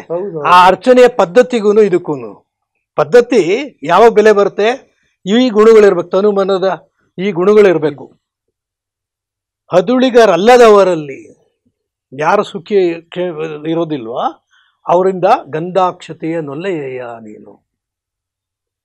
ಅಷ್ಟೇ ಅಲ್ಲ, ಅರಿವು ಕಣ್ತೆರೆಯದವರಲ್ಲಿ, ನೋಡಿ ಇದು ಮುಖ್ಯ, ಅರಿವು ಒಳಗಣ್ಣು ತೆರಿಬೇಕು. ಅರಿವು ಕಣ್ತೆರೆಯದವರಲ್ಲಿ ಆರತಿಯ ನೊಲ್ಲೆಯ ನೀನು. ಭಾವಶುದ್ಧವಿಲ್ಲದ, ಇದು ಎಲ್ಲದಕ್ಕಿಂತ ಮುಖ್ಯ. ಭಾವಶುದ್ಧ, ಅಂತರಂಗ ಬಹಿರಂಗ ಎಲ್ಲ ಶುದ್ಧವಾಗಿರಬೇಕು, ಭಾವನೆಗಳು ಶುದ್ಧವಾಗಿರಬೇಕು. ಭಾವಶುದ್ಧವಿಲ್ಲದವರಲ್ಲಿ ಧೂಪವನ್ನೊಲ್ಲೆಯ ನೀನು. ಪರಿಣಾಮಿಗಳಲ್ಲದವರಲ್ಲಿ, ಇದು ಬಹಳ ಮುಖ್ಯ, ಪರಿಣಾಮಿಯನ್ನು. ಆ ಘನವನ್ನು ಅರಿತಾಗ ಸಿಗ್ತಕ್ಕಂಥ ಒಂದು ಆನಂದ ಇದೆಯಲ್ಲ, ಅದೇ ಪರಿಣಾಮಿಗಳು ಅವರು ಅಂತ. ಅಂಥವ್ರು ಪರಿಣಾಮಗಳು ಅಲ್ಲದೆ ಇದ್ದರೆ ಅವರು ಪರಿಣಾಮಿಗಳಲ್ಲದವರಲ್ಲಿ ನೈವೇದ್ಯವನ್ನೊಲ್ಲೆಯ ನೀನು. ಕೊನೆಗೆ ಹೇಳ್ತಾರೆ, ತ್ರಿಕರಣ ಶುದ್ಧವಿಲ್ಲದವರಲ್ಲಿ ತಾಂಬೂಲವನ್ನೊಲ್ಲೆಯ. ನಂತರ ಹೃದಯ ಕಮಲ, ಅದು ಮುಖ್ಯ. ಹೃದಯ ಬೇಕಲ್ಲ, ದಯೆ ಎಲ್ಲ ಗುಣಗಳು ಇದರೊಳಗೆ ಇರೋದು ಹೃದಯದಲ್ಲಿ. ಹೃದಯ ಕಮಲ ಅರಳದವರಲ್ಲಿ ಇರಲೊಲ್ಲೆಯ. ನೀರಲ್ಲಿಲ್ಲ ಅಂತ ಪೂಜೆ ಮಾಡೋ ಪ್ರಶ್ನೆ ಇಲ್ಲ ಬಂತು. ಇರಲೊಲ್ಲೆಯ ನೀನು. ಆದರೆ ನೀನು ಇಂಥವನು, ನೀನು ಎನ್ನಲ್ಲಿ ಏನುಂಟೆಂದು ಕರಸ್ಥಳದೊಳಗೆ ಇಂಬುಗೊಂಡೆ ಹೇಳ ಚನ್ನಮಲ್ಲಿಕಾರ್ಜುನ. ಇದಕ್ಕೆ ನಮ್ಮ ಬೇಲಿ ಮಠದ ಶ್ರೀಗಳು ಯಾವಾಗಲೂ ಇದು ಷಡಕ್ಷರ ಮಂತ್ರ ಹೇಳ್ತಾ ಇರ್ತಾರೆ. ಇದು ಭಕ್ತಿ ಅರ್ಚನೆ ಎಂದಾಗ ಇದು ಜ್ಞಾಪಕ ಬರ್ತದೆ. ಅಲ್ಲ, ಭಕ್ತಿಯ ಅನೇಕ ಸ್ವರೂಪಗಳು ಹೇಳ್ತಾ ಅದನ್ನು ಯಾವ ರೀತಿ ಭಾವನಾತ್ಮಕವಾಗಿ ಅದನ್ನು ಹೆಂಗ್ ತಗೋಬೇಕು ಅನ್ನೋದು ಹೇಳ್ತಾರೆ.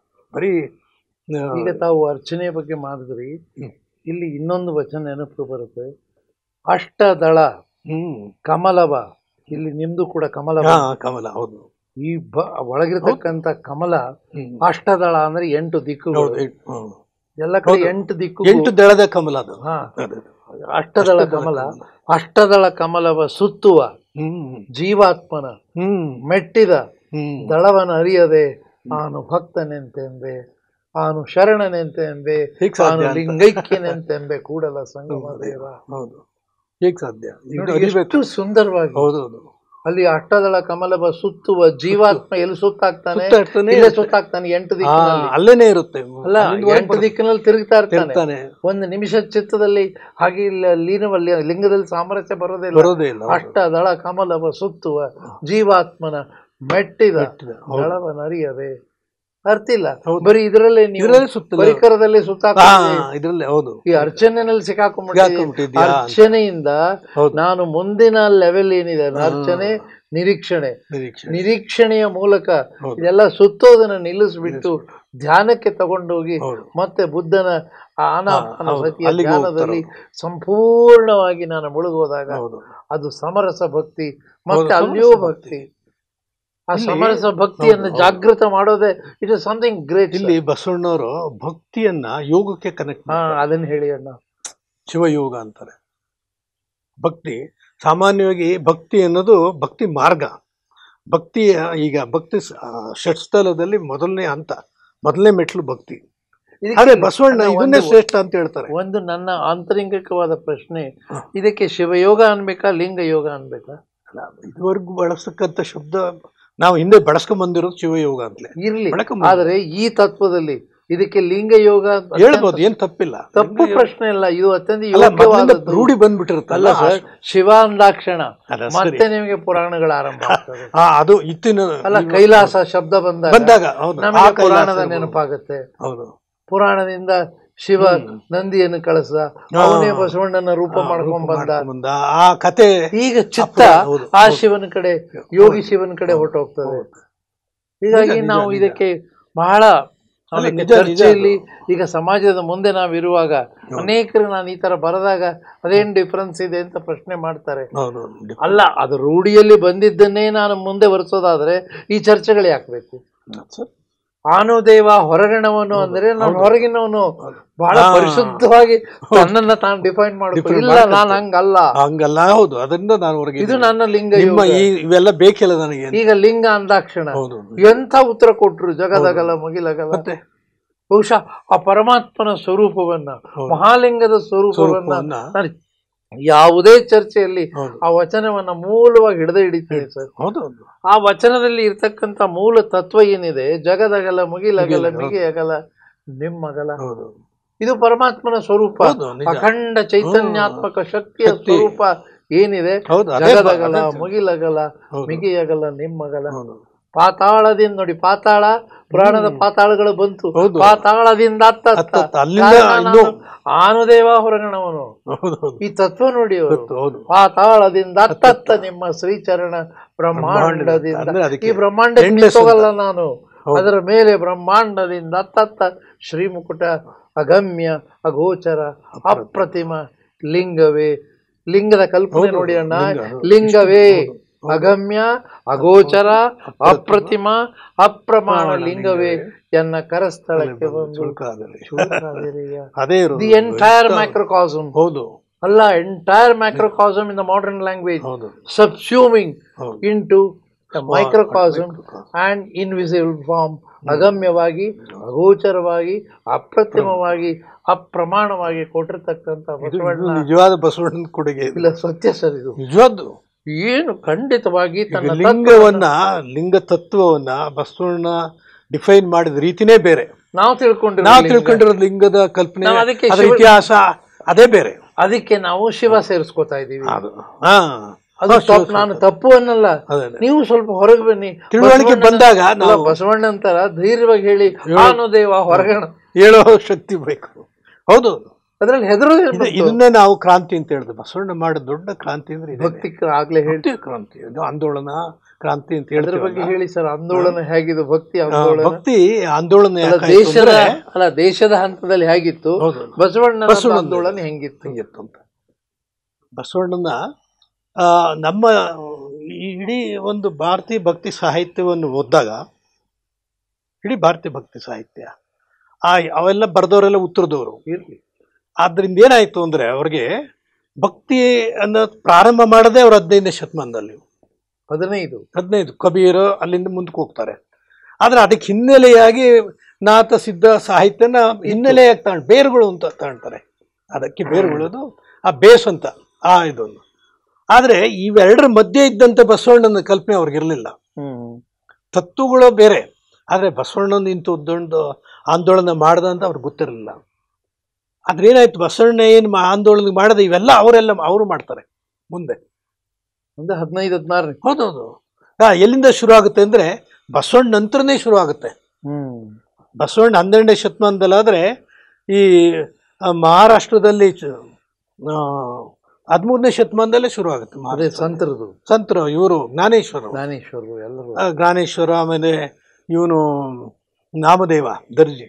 ಅವ್ರು ನೋಡಿ, ಕೆಳವರ್ಗದವ್ರನ್ನ ಇಟ್ಕೊಂಡು ಅವರು ಇದನ್ನು ಬಸವಣ್ಣ ಅಂತಾರನ್ನೇ 8 ಜನ ಇರ್ತಾರೆ ಶಿಷ್ಯರು, ಎಲ್ಲ ಕೆಳವರ್ಗದವ್ರು. ಬಸವಣ್ಣ ಅದಕ್ಕೆ ಮಾದಾರ ಚೆನ್ನಯ್ಯ ಮತ್ತೆ ಕುಲತಿಲಕ ಅಂತ ಹೇಳ್ದ ನೋಡು. ಕುಲತಿಲಕ ನಮ್ಮ ಮಾದಾರ ಚೆನ್ನಯ್ಯ ನಿಮ್ಮಿಂದ ಅಧಿಕ ಕುಲ ಸಂಗಮದ. ನಿಜ, ಇದನ್ನ ನಾವೆಲ್ಲ ಕಡೆನೂ ನೋಡ್ತೀವಿ. ಇದರ ಅರ್ಥ ಏನು? ಭಕ್ತಿಗೆ ಆಧಾರವಾದವರು ಆ ದಲಿತ, ಅಂದ್ರೆ ಅವರಲ್ಲಿರ್ತಕ್ಕಂತ ಏನು ಅವ್ರಿಗೆ ಗೊತ್ತಿಲ್ಲ, ಇದು ಗೊತ್ತಿಲ್ಲ. ಹೌದೌದು. ಅಂದ್ರೆ ಇನೋಸೆಂಟ್ ಭಕ್ತಿ ಏನಿತ್ತು ಅದೇ ನಿಜವಾದ ಭಕ್ತಿ. ಇದು ಮುಗ್ಧ ಭಕ್ತಿ.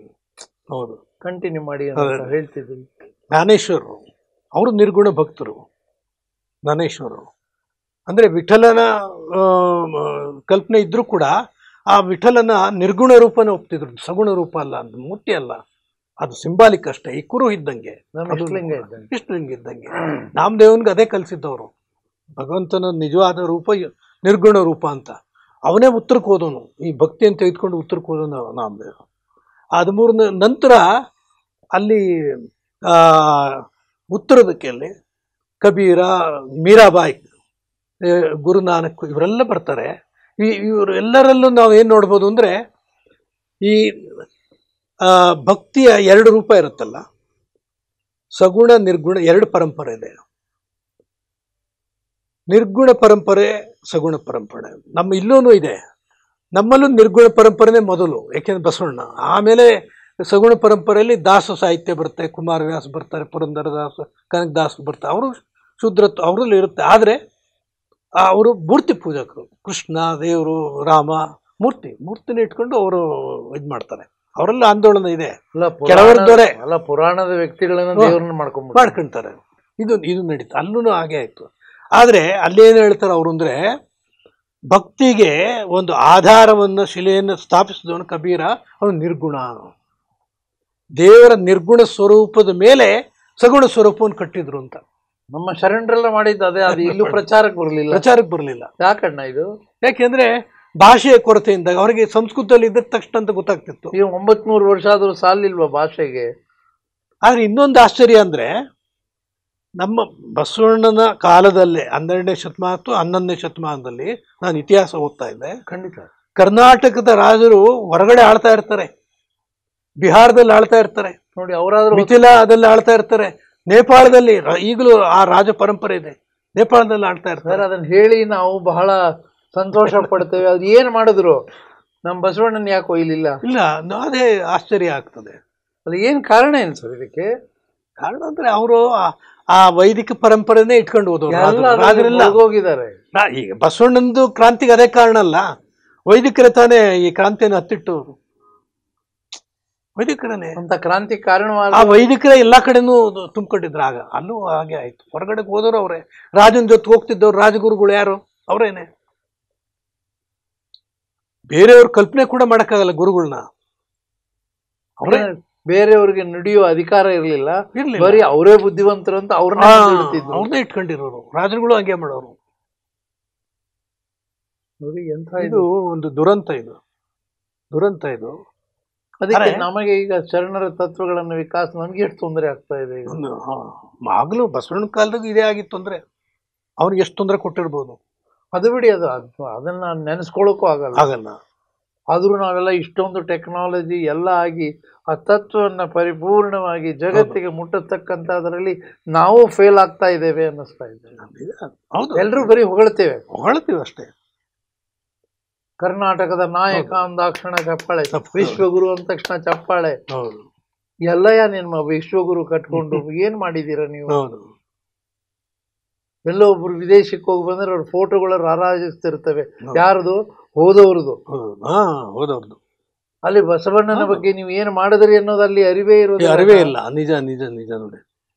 ಇದು ಆಮೇಲೆ ಬಸವಣ್ಣ ಈ ಆಂದೋಲನದ ಸಂದರ್ಭದಲ್ಲಿ ಹೇಳ್ತೀನಿ, ಬಸವಣ್ಣ ಈ ಭಕ್ತಿಯನ್ನ ಕೇಂದ್ರವಾಗಿ ಇಟ್ಕೊಂಡು ಎಷ್ಟು ದೊಡ್ಡ ಆಂದೋಲನ ಮಾಡ್ದ ಅಂದ್ರೆ,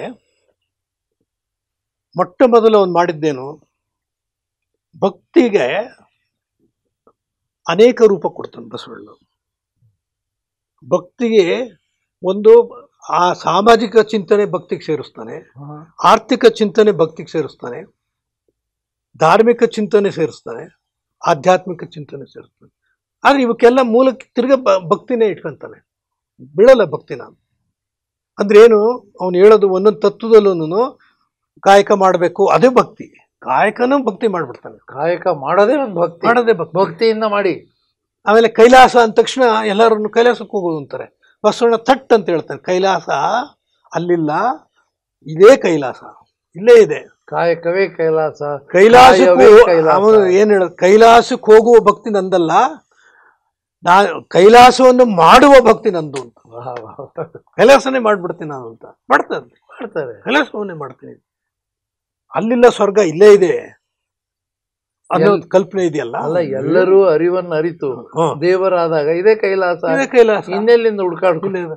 ಆಮೇಲೆ ಆ ಕೈಲಾಸ ಎಲ್ಲಿ ನಿನ್ನಲ್ಲೇ ಇದೆ. ನೀನೊಬ್ಬ ಸಾಧಾರಣ ವ್ಯಕ್ತಿ ಇರ್ಬೋದು, ಜ್ಞಾನಿ ಆಗ್ಬೋದು ನೀನು. ನಮ್ಮ ಉಪನಿಷತ್ಕಾರ ತೋರಿಸ್ಕೊಟ್ರು ಅದನ್ನ.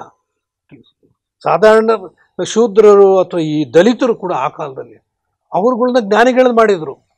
ಆದರೆ ಬಸವಣ್ಣನೂ ಅದೇ ಮಾಡ್ದ. ನೀವು ಹೋಲಿಸ್ತಾ ಹೋದ್ರೆ ಉಪನಿಷತ್ಗೆ ಬಸವಣ್ಣನ ಆಶ್ಚರ್ಯ ಆಗ್ತದೆ. ಬಸವಣ್ಣ ಶೂದ್ರನ್ನ ಮಠಾಧಿಪತಿ ಮಾಡಿದ ಊರಿಂಗ್ಲೆ ದೇವ್ರನ್ನ. ಅದು ಆ ಕಾಲದಲ್ಲಿ ನಡೀತಲ್ಲ. ಅನುಭವ ಮಂಟಪದ ಅಧ್ಯಕ್ಷರನ್ನ ಕೂಡ ಅಧ್ಯಕ್ಷರು ಅಲ್ಲಂಪ್ರಭು ಮಾಡಿದ್ದೇನು ಸಾಧಾರಣವಾದ ಕೆಲಸ ಅಲ್ಲ, ಅಸಾಧಾರಣವಾದ. ಎಂತ ವಿರೋಧ ಬಂದ್ರೂ ಕೇರ್ ಮಾಡಲಿಲ್ಲ ಬಸವಣ್ಣ. ವಿರೋಧ ಬಂತ ಅಲ್ಲ, ಏನಾದರೂ ಆಗ್ಲಿ ನಾನು ಕ್ರಾಂತಿ ನಿಲ್ಸಲ್ಲ ಅಂತ. ಇದು ಬಹಳ ದೊಡ್ಡ ಕ್ರಾಂತಿ. ಅದರಿಂದ ಈ ಸಾಮಾಜಿಕ ಇವೆಲ್ಲ ವಿಷಯಗಳನ್ನ ಅದರೊಳಗೆ ಸೇರಿಸ್ತಾರೆ. ಅಂದರೆ ಮೊಟ್ಟ ಮೊದಲು ಇವಾಗ ಪ್ರತಿಯೊಬ್ಬರು ಹೇಳೋದು ಸುಲಭ. ಈಗ ನಾವು ಕೆಳವರ್ಗದವರು, ನಾವು ಕೆಳ ಜಾತಿಯವರು, ಇನ್ನೊಂದು ಅಂತ ನಾವು ಯಾಕೆ ಕೆಳಗಿದ್ದೀವಿ ಅಂತಂದರೆ ಬಸವಣ್ಣ ಇದನ್ನೇ ಕಂಡುಹಿಡ್ದದ್ದು. ನೀನು ಇನ್ನೊಬ್ಬರ ಮೇಲೆ ಡಿಪೆಂಡ್ ಆಗೋದು ನಿಲ್ಲಿಸು. ಆತ್ಮನಿರ್ಭರ ಆದ ತಕ್ಷಣ ನೀನು ಯಾರಿಗೂ ಕೇರ್ ಮಾಡಬೇಕಾಗಿಲ್ಲ. ಇದು ಮೊಟ್ಟ ಮೊದಲು ಹೇಳ್ಕೊಟ್ಟಿದ್ದು. ಆತ್ಮನಿರ್ಭರ ಆಗೋದು ಹೆಂಗೆ? ಹಾಗಾದ್ರೆ ಹಸು ಹಾಗೇ ಆಗುತ್ತೆ. ಹಸು ಅದೊಂದು ಕಳ್ತನೂ ಮಾಡ್ತಾನೆ. ಸೊ ಎಲ್ಲದಕ್ಕೂ ಮೂಲ ಹಸುವೇನೆ. ಅದರಿಂದ ಮೊದಲು ನೀನು ಕಾಯಕ ಮಾಡೋದು ಕಲ್ತ್ಕೊ. ನೀನು ದುಡ್ಡು ತಿನ್ನು, ಬೇಡ. ಯಾವತ್ತೂ ಬಸವಣ್ಣನ ಫಿಲಾಸಫಿ ಯಾರನ್ನೂ ದೇವ್ರನ್ನೂ ಬೇಡಬೇಡ, ಬೇರೆಯವ್ರನ್ನಲ್ಲ, ದೇವ್ರನ್ನೂ ಬೇಡಬೇಡ, ಯಾರನ್ನೂ ಬೇಡಬೇಡ. ಅದಕ್ಕೆ ಒಂದು ವಚನ ಇದೆ ಸರ್, ನೀವು ಹೇಳೋ ಶಬ್ದಕ್ಕೆ.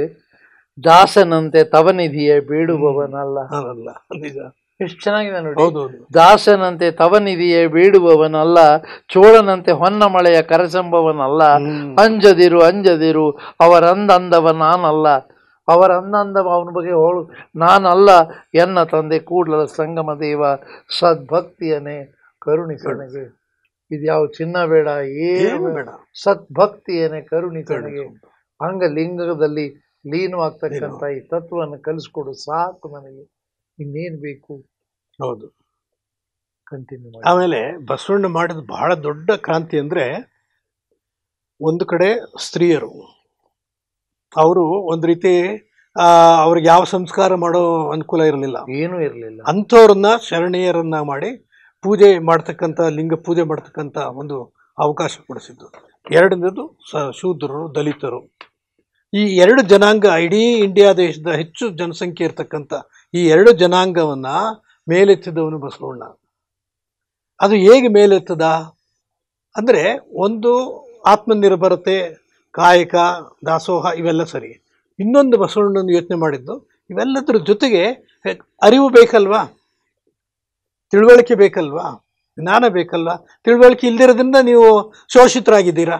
ಹೌದು, ಶೋಷಣೆ ಹೋಗಬೇಕಾದ್ರೆ ತಿಳುವಳಿಕೆ ಬರಬೇಕು. ಅಂದ್ರೆ ಅಕ್ಷರ ಜ್ಞಾನ ಬರಬೇಕು, ಪರಾವಲಂಬಿ ಆಗಬೇಕು. ಹೌದು, ಯಾರ ಮೇಲೂ ಡಿಪೆಂಡ್ ಆಗ್ಬೇಡ. ಅದೇ ಪರಾವಲಂಬಿ. ಬೇಕಾಗಿಲ್ಲ, ನೀನ್ ಎಲ್ಲೂ ಹೋಗ್ಬೇಡ, ಯಾರ ಒಂದು ಅವಲಂಬಿ ಆಗಬಾರ್ದು, ಗುಡಿಗೆ ಹೋಗ್ಬೇಡ, ಭವಿಷ್ಯ ಕೇಳಬೇಡ, ಏನನ್ನು ಮಾಡಬೇಡ ಅಂತ. ಆಗ ಬಸವಣ್ಣವ್ರು ಇವ್ರಿಗೆಲ್ಲ ಎಜುಕೇಟ್ ಮಾಡ್ತಾರೆ. ಇಲ್ಲದಿದ್ರೆ ಈ ವಚನಗಳು ಬರೆಯಕ್ಕೆ ಹೆಂಗ್ ಸಾಧ್ಯ? ಸ್ವಾನುಭಾವದ ವಚನಗಳು. ಆಶ್ಚರ್ಯ ಆಗುತ್ತೆ. ಇಷ್ಟು ಜನ, ನೂರಾರು ಜನ ವಚನಕಾರರು, ಎಲ್ಲ ಬೇರೆ ಬೇರೆ ಬೇರೆ ಬೇರೆ ವರ್ಗದವರು, ಜಾತಿ ಕುಲ ಎಲ್ಲ ದೃಷ್ಟಿಯಿಂದನು. ಯಾರು ಪಂಡಿತ ಇವರಲ್ಲ. ಆದ್ರೆ ಅಂಥವ್ರು ಇಂಥ ಆಧ್ಯಾತ್ಮಿಕ ವಚನಗಳನ್ನ, ಅಕ್ಕ ಮಹಾದೇವಿ ವಚನ ಬರೆಯೋದಕ್ಕಿಂತ ಹೆಚ್ಚಾಗಿ ಲಿಂಗಮ್ಮನ ಬರೆದ ವಚನ ನೋಡಿದ್ರೆ ಆಶ್ಚರ್ಯ ಆಗುತ್ತೆ. ಸಾಮಾನ್ಯ ವಚನಗಳು ಸಣ್ಣ, ಅದು ಲಿಂಗಮ್ಮನ ವಚನ, ಆಧ್ಯಾತ್ಮ ಅನುಭವದ ವಚನಗಳು. ಹೆಂಗ್ ಸಾಧ್ಯ ಆಯ್ತು? ಆ ತಿಳುವಳಿಕೆ ಹೆಂಗ್ ಬಂತು? ಅನುಭವ ಮಂಟಪ ಒಂದು ರೀತಿಯ ಯೂನಿವರ್ಸಿಟಿ ಆಗಿತ್ತು ಆಗ. ಬಸವಣ್ಣನ ಮನೆಯಲ್ಲೇ ಆದ್ರೂ ಕೂಡ ಅದು ಒಂದು ಯೂನಿವರ್ಸಿಟಿ. ಇವ್ರಿಗೆಲ್ಲ ಇದನ್ನ ಹೇಳ್ಕೊಡ್ತಾ ಇದ್ದ ಬಸವಣ್ಣ. ಇದಕ್ಕೆ ಮೂಲ ಭಕ್ತಿ. ಮೂಲ ಭಕ್ತಿ. ಯಾರೇ ಬರಲಿ ಭಕ್ತಿ. ಆ ಭಕ್ತಿ ಎಂದಾಗ ಒಂದು ರೀತಿಯ ಇದು ಬಂದ್ಬಿಡುತ್ತೆ, ಒಂದು ಏನೋ ಒಂದು ಆತ್ಮೀಯ ಭಾವನೆ ಬರುತ್ತೆ ಭಕ್ತಿ ಎಂದಾಗ. ನನ್ನ ದೃಷ್ಟಿಕೋನದಲ್ಲಿ ಈ ಬಸವಣ್ಣನ ಭಕ್ತಿ ಸೃಷ್ಟಿಯಾಗಿದ್ದು ಎಲ್ಲರೂ ಕೂಡ ಈ ನಮ್ಮ ಈ ಸಂಪೂರ್ಣವಾಗಿ ಜ್ಞಾನ ಅಂತ ತಾವು ಕರೆದ್ರೆ ಆಗಲಿ, ಇದು ಮಹಾ ಬಸವಣ್ಣನಿಗೆ ಒಂದು ಇದಿದೆಯಲ್ಲ, ಅವನವನ ದರ್ಶನಕ್ಕೆ, ಅವನ ಅವನ ಭಕ್ತಿ ಅನ್ನೋದು ಸಂಪೂರ್ಣವಾಗಿ ಅವರ ತತ್ವ ಸಿದ್ಧಾಂತಕ್ಕೆ ಎಲ್ಲರೂ ಭಕ್ತರಾಗಿ ಬಂದ್ಬಿಟ್ಟಿದ್ದಾರೆ ಅಂದ್ರು. ಆದರೆ ಆ ಭಕ್ತಿ ಅನ್ನೋದನ್ನ ನಾವು ಅರಿವು ಮೂಡಿಸದೇನೆ ನಮ್ಮ ಕ್ಷೇತ್ರಗಳನ್ನು ನಾವು ಬೆಳೆಸ್ಕೊಂಡು ಯಾರನ್ನೂ ನಾವು ಚುಚ್ಚಿ ಮಾತಾಡ್ಬೇಕಾಗಿದ್ದಿಲ್ಲ. ಎಲ್ಲವೂ ಕೂಡ ತಮ್ಮದು ಬೆಳೀತಾ ಹೊರತಾಗಿ ಅದಕ್ಕೆ ಮತ್ತೆ ನಾನು ಅನೇಕ ಬಾರಿ ಹೇಳುವ ವಚನ ಹೇಳ್ತಾನೆ ಇರ್ತೀನಿ, ತಮ್ಮ ಮೆರೆದರಲ್ಲವೇ ನಿಮ್ಮ ಮೆರೆದುವುದಿಲ್ಲ ಕೂಡಲ ಸಂಗಮ ದೇವ. ನಾವೇನ್ ಮಾಡಿದೀವಿ, ಎಲ್ಲರೂ ತಮ್ಮನ್ನ ಮೆರೆದ್ವಿ. ಬಸವಣ್ಣನ ಹೆಸರು ಹೇಳಿ ಬಸವಣ್ಣನ ಹೆಸರು ಹಾಕೊಂಡು ಪುಸ್ತಕ ಮುದ್ರಣ ಮಾಡಿ ದುಡ್ಡುಗಳು ಮಾಡಿಕೊಂಡು ಏನನ್ನ ಮುಟ್ಟಿಸ್ಬೇಕಾಗಿತ್ತು. ಇದು ಎಲ್ಲ ಕಾಲಕ್ಕೂ ನನ್ನ ಭಾರತಕ್ಕೆ ನನಗೆ ಮುಟ್ಟಿಸೋಕ್ಕಾಗಿಲ್ಲ, ಇನ್ನು ಜಗತ್ತಕ್ಕೆ ಏನ್ ಮುಟ್ಟಿಸ್ತೀನಿ? ಈಗ ನಾನೇನಾದರೂ ಸ್ವಲ್ಪ ಪ್ರಧಾನಮಂತ್ರಿಗಳ ಹತ್ತಿರಕ್ಕೆ ಹೋಗಿ ಅವ್ರಿಗೆ ವಚನಗಳ ಬಗ್ಗೆ ಹೇಳಿದಾಗ ಕೆಲವು ಜನ ತಮ್ಮಲ್ಲೇ ಮಾತಾಡ್ತಾರೆ, ಯಾಕೆ ಅವ್ರನ್ನ ಮೋದಿ ಅವ್ರು ನೀವು ವೈಭವೀಕರಿಸ್ತೀರಾ, ನೀವು ಏನು ರಾಜಕಾರಣದಲ್ಲಿದ್ದೀರಾ, BJPಗೆ ಸೇರ್ಕೊ, ಇದೇನು ಮಾತುಗಳಿದು? ಇದೆಲ್ಲ ತಪ್ಪು ಅಲ್ಲ. ನನ್ನ ದೃಷ್ಟಿಕೋನ ಬಸವಣ್ಣ. ಇವತ್ತು ಇವ್ರ ಈ ವ್ಯಕ್ತಿ ಇರ್ಬೋದು, ನಾಳೆ ಇನ್ನೊಬ್ರು ಬರ್ಬೋದು. ನಮ್ಮ ಬಸವ ಸಮಿತಿಗೆ ಹೌದು ನೆಹರು ಅವರು ಬಂದು ಹೋಗಿದ್ದಾರೆ, ವಾಜಪೇಯಿ ಅವರು ಬಂದು ಹೋಗಿದ್ದಾರೆ, ಮನಮೋಹನ್ ಸಿಂಗ್ ಅವರು ಬಂದು ಹೋಗಿದ್ದಾರೆ. ಇಷ್ಟು ಎಲ್ಲ ಜನ ಬಂದಾಗ ನಾನು ಯಾವ ಪಕ್ಷಕ್ಕೆ ಹಿಡ್ಕೊಂಡು ಹೋಗ್ಲಿ ನನ್ನ ಬಸವಣ್ಣನನ್ನ? ಇದು ಮಾದಾರ ಚೆನ್ನಯ್ಯನ ಅವನ ಗುಣ. ನಿಜ ನಿಜ. ಹೀಗಾಗಿ ಭಕ್ತಿ ಬಹಳ ಅತಿ ಮುಖ್ಯ. ಈ ಸಂದರ್ಭದಲ್ಲಿ ಇನ್ನೊಂದು ಮಾತು ನೆನೆಸ್ಕೋಬೇಕು ಅಂದ್ರೆ, ಈಗ ನಾವೇನ್ ಮಾಡ್ತಾ ಇದ್ದೀವಿ, ಈ ಬಸವಣ್ಣನ ತತ್ವಗಳು ವಚನಗಳ ಮೂಲಕ ಏನು ನಮ್ಮಲ್ಲಿ ಇವೆ, ಈ ವಚನಗಳು ಬೇರೆ ಬೇರೆ ಎಲ್ಲ ಭಾರತೀಯ ಭಾಷೆಗಳಿಗೆ, ವಿದೇಶಿ ಭಾಷೆಗಳಿಗೆ ಏನು ಅನುವಾದದ ಮೂಲಕ ಹೋಗ್ತಾ ಇದೆ. ಇದರ ರಿಯಾಕ್ಷನ್ ನನಗೆ ಆಶ್ಚರ್ಯ ಆಗ್ತದೆ. ಏನಾಗಿದೆ? ನಾವು ಎಲ್ಲೇ ಅನುವಾದ ಮಾಡಿದ್ವಿ, ಓದಲೆಲ್ಲ ಇದನ್ನು ಬಹಳ ಆತ್ಮೀಯವಾಗಿ ಸ್ವೀಕರಿಸಿದ್ರು, ಗಂಭೀರವಾಗಿ. ಅಂದ್ರೆ ಅವ್ರಿಗೆ ಇದು ನಮ್ಮದೇ ಏನು ಒಂದು ವಸ್ತು ಅನ್ನೋ ಥರ. ಯಾಕೆಂದ್ರೆ ಇದು ಇದರಲ್ಲಿ ಮಾನವೀಯತೆ ಇದೆ ಅಂತ ಆ ಗುಣವನ್ನ ಅವ್ರು ನೋಡಿದ್ರು. ಮಾನವೀಯತ ಇನ್ಸಾನಿಯತ್ ಖಜಾನ ಅಂತ ಹೇಳ್ಬೇಕಾದ್ರೆ ಸುಮ್ಮನೆ ಹೇಳಿದ್ದಲ್ಲ. ಅಂದ್ರೆ ವಚನಗಳು ಮಾನವೀಯ ಗುಣವುಳ್ಳವು, ಕೇವಲ ಒಂದು ಪೂಜೆ ಪುನಸ್ಕಾರದ ವಚನಗಳಲ್ಲ, ಅಲ್ವೇ ಅಲ್ಲ. ಇವು ಅನುಭವದಿಂದ, ಲೋಕಾನುಭವದಿಂದ ಶಿವಾನುಭವಕ್ಕೆ ಹೋದಂತ ವಚನಗಳು. ಹೌದು. ಇಂಥ ವಚನಗಳನ್ನ ಸಾಧಾರಣ ಜನ ಬರೆದಿದ್ದು, ಅದನ್ನು 25,000 ವಚನಗಳು ಇವೆ ಅಂತಂದ್ರೆ ಎಷ್ಟು ಹಾಳು ನಾವು ನಂಬಕ್ಕೆ ಆಗಲ್ಲ. ಅಲ್ಲ, ಉಳಿದಿರೋವು ಈಗ ನಾವು 15 ವಾಲ್ಯೂಮ್ನಲ್ಲಿ ಕೊಟ್ಟಿರ್ತಕ್ಕಂಥ ವಚನಗಳ ಸಂಖ್ಯೆನೇ ಅಷ್ಟಿರ್ಬೇಕಾದ್ರೆ ಇನ್ನು ಎಷ್ಟು ಇರುತ್ತೆ? ಆದರೆ ಯಾವುದೇ ಭಕ್ತಿ ಸಾಹಿತ್ಯದ ಯಾವುದೇ ಕಾಲದಲ್ಲಿ, ಇಡೀ ಭಾರತೀಯ ಭಕ್ತಿ ಸಾಹಿತ್ಯವನ್ನ ಅಧ್ಯಯನ ಮಾಡಿದಾಗ ಇಷ್ಟು ಜನ ಶರಣರು ಒಂದೇ ಕಾಲದಲ್ಲಿ ಆಗಿಲ್ಲ, ಎಲ್ಲೂ ಆಗಿಲ್ಲ. ಇಷ್ಟು ಜನ ಶರಣೀಯರು ಒಂದೇ ಕಾಲದಲ್ಲಿ ಆಗಿಲ್ಲ. ಎಲ್ಲೋ ಒಬ್ಬ ಮೀರಾಬಾಯಿ ಸಿಗ್ತಾಳೆ, ಒಬ್ಬ ಲಲ್ಲಾಶ್ವರಿ ಗಂಡಾಳೊಬ್ಬಳು ಸಿಗ್ತಾಳೆ, ಒಬ್ಳು ಅಂದಾಲ, ಒಬ್ಳು ಗೋದಾ. ಆದ್ರೆ ಇಲ್ಲಿ 36 ಜನ ಶರಣೀಯರು ವಚನಕಾರರಾಗಿದ್ರು ಅಂದ್ರೆ ನಂಬಕ್ಕಾಗಲ್ಲ. ಇದು ಒಂದು ಬಹಳ ದೊಡ್ಡ ಕ್ರಾಂತಿ ಅಂದ್ರೆ ಇದೇನೇನೆ. ಇವ್ರನ್ನ ಇಷ್ಟು ಜನ ಆಮೇಲೆ ಇಷ್ಟು ವಚನಗಳನ್ನು ಬರೆದ್ರು. ಆಮೇಲೆ ಈ ವಿಶೇಷ ಏನಪ್ಪಾ ಅಂದ್ರೆ, ಅಷ್ಟು ವಚನಗಳನ್ನು ನಾವು 2,500 ನಾವು ಓದಿರೋದು, ಅನುವಾದ ಮಾಡಿರೋದು. ಆ ವಚನಗಳಲ್ಲಿ ಯಾರು ಕೂಡ ಈ ತತ್ವವನ್ನು ಬಿಟ್ಟು ಬೇರೆ ಹೇಳಿಲ್ಲ. ಅಂದ್ರೆ ಅವ್ರಿಗೆ ಎಷ್ಟು ಆ ತತ್ವದ ಬಗ್ಗೆ ಬದ್ಧತೆ ಇತ್ತು ಅಂತ. ಎಲ್ಲರೂ ಒಂದೇ ಸೂತ್ರಕ್ಕೆ ಒಂದೇ ಸೂತ್ರದಲ್ಲಿ. ಅದು ಆಶ್ಚರ್ಯ ಆಗುತ್ತೆ. ಹೌದು, ಆಶ್ಚರ್ಯ. ಇಷ್ಟು ಜನ, ಹೌದು, ಒಂದೇ ಸೂತ್ರದಲ್ಲಿ. ಇದು ನಿಜಕ್ಕೂ ಇದು ಒಂದು ಆಶ್ಚರ್ಯ. ಆಮೇಲೆ ಇನ್ನೊಂದೇನು ಅಂದ್ರೆ, ಬಸವಣ್ಣ ಹೇಳಿದ್ದು ಭಾಷಣ ಮಾಡೋದು, ಉಪದೇಶ ಮಾಡೋದು, ಪುಸ್ತಕ ಬರೆಯೋದು ಇದು ಮೊದಲಿಂದ ಬಂದಿದೆ, ಅದು ದೊಡ್ಡದಲ್ಲ. ಹಂಗೆ ಪಂಡಿತರುಗಳು ಇದ್ದೇ ಇದ್ದಾರೆ. ಪೋತಿ ಪಡಿ ಪಡಿ ಪಂಡಿತು ಭಯ ಅಂತ ಹೇಳ್ತಾನೆ ಇವರು, ಕಬೀರ್ನೇ ಹೇಳ್ತಾನೆ. ಆದ್ರೆ ನಿಜವಾದ ಪಂಡಿತ ಯಾರು ಆಗ್ಲಿಲ್ಲ ಅಂತ ಹೇಳ್ತಾನೆ.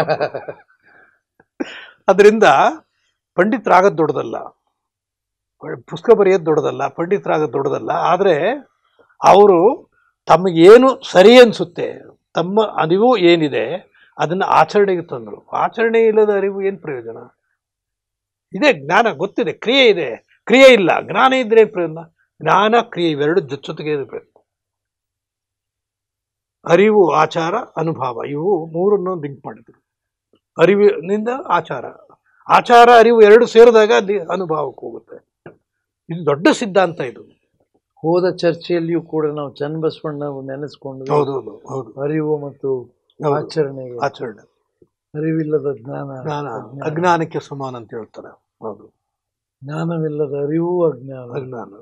ಈಗ ಎಷ್ಟು ಸುಂದರವಾಗಿ ಹೌದು. ಚನ್ನಬಸವಣ್ಣನವರು ಇದನ್ನೆಲ್ಲ ಬಿಡಿಸಿ ಬಿಡಿಸಿ ಬಿಡಿಸಿ ನಮಗೆ ಹೇಳ್ತಾರೆ. ಹೇಳ್ತಾರೆ. ಹೌದೌದು ಹೌದು. ನಾವು ಬಿಡಿಸಿ ಅದನ್ನ ಏನ್ ಹೇಳ್ತಾರೆ. ಮಾಡಿದೀವಿ, ಭಾಷಣ ಮಾಡೋದಕ್ಕೆ, ಅಷ್ಟೇ, ಬಾಯ್ಪಾಠ ಅಷ್ಟೇ. ಮಾಡಿ ಹಾಡೋದಕ್ಕೆ. ಅಷ್ಟೇ. ಅದರಿಂದ ನನಗೆ ಇವತ್ತು 1 ಗಂಟೆ ಹಾಡಬೇಕಾದ್ರೆ 1 ಲಕ್ಷ ರೂಪಾಯಿ ಕೊಡಿ ಅನ್ನೋದು, ಪ್ರವಚನ ಮಾಡಿದ್ರೆ 1 ತಿಂಗಳಿಗೆ 4 ಲಕ್ಷ ರೂಪಾಯಿ ಕೊಡಿ ಅನ್ನೋದು, ಹೌದು. 5 ಲಕ್ಷ, ಇದನ್ನ ಒಂದು ಗಂಟು ಮಾಡ್ಕೊಂಡ್ಬಿಟ್ರು. ಹೌದು.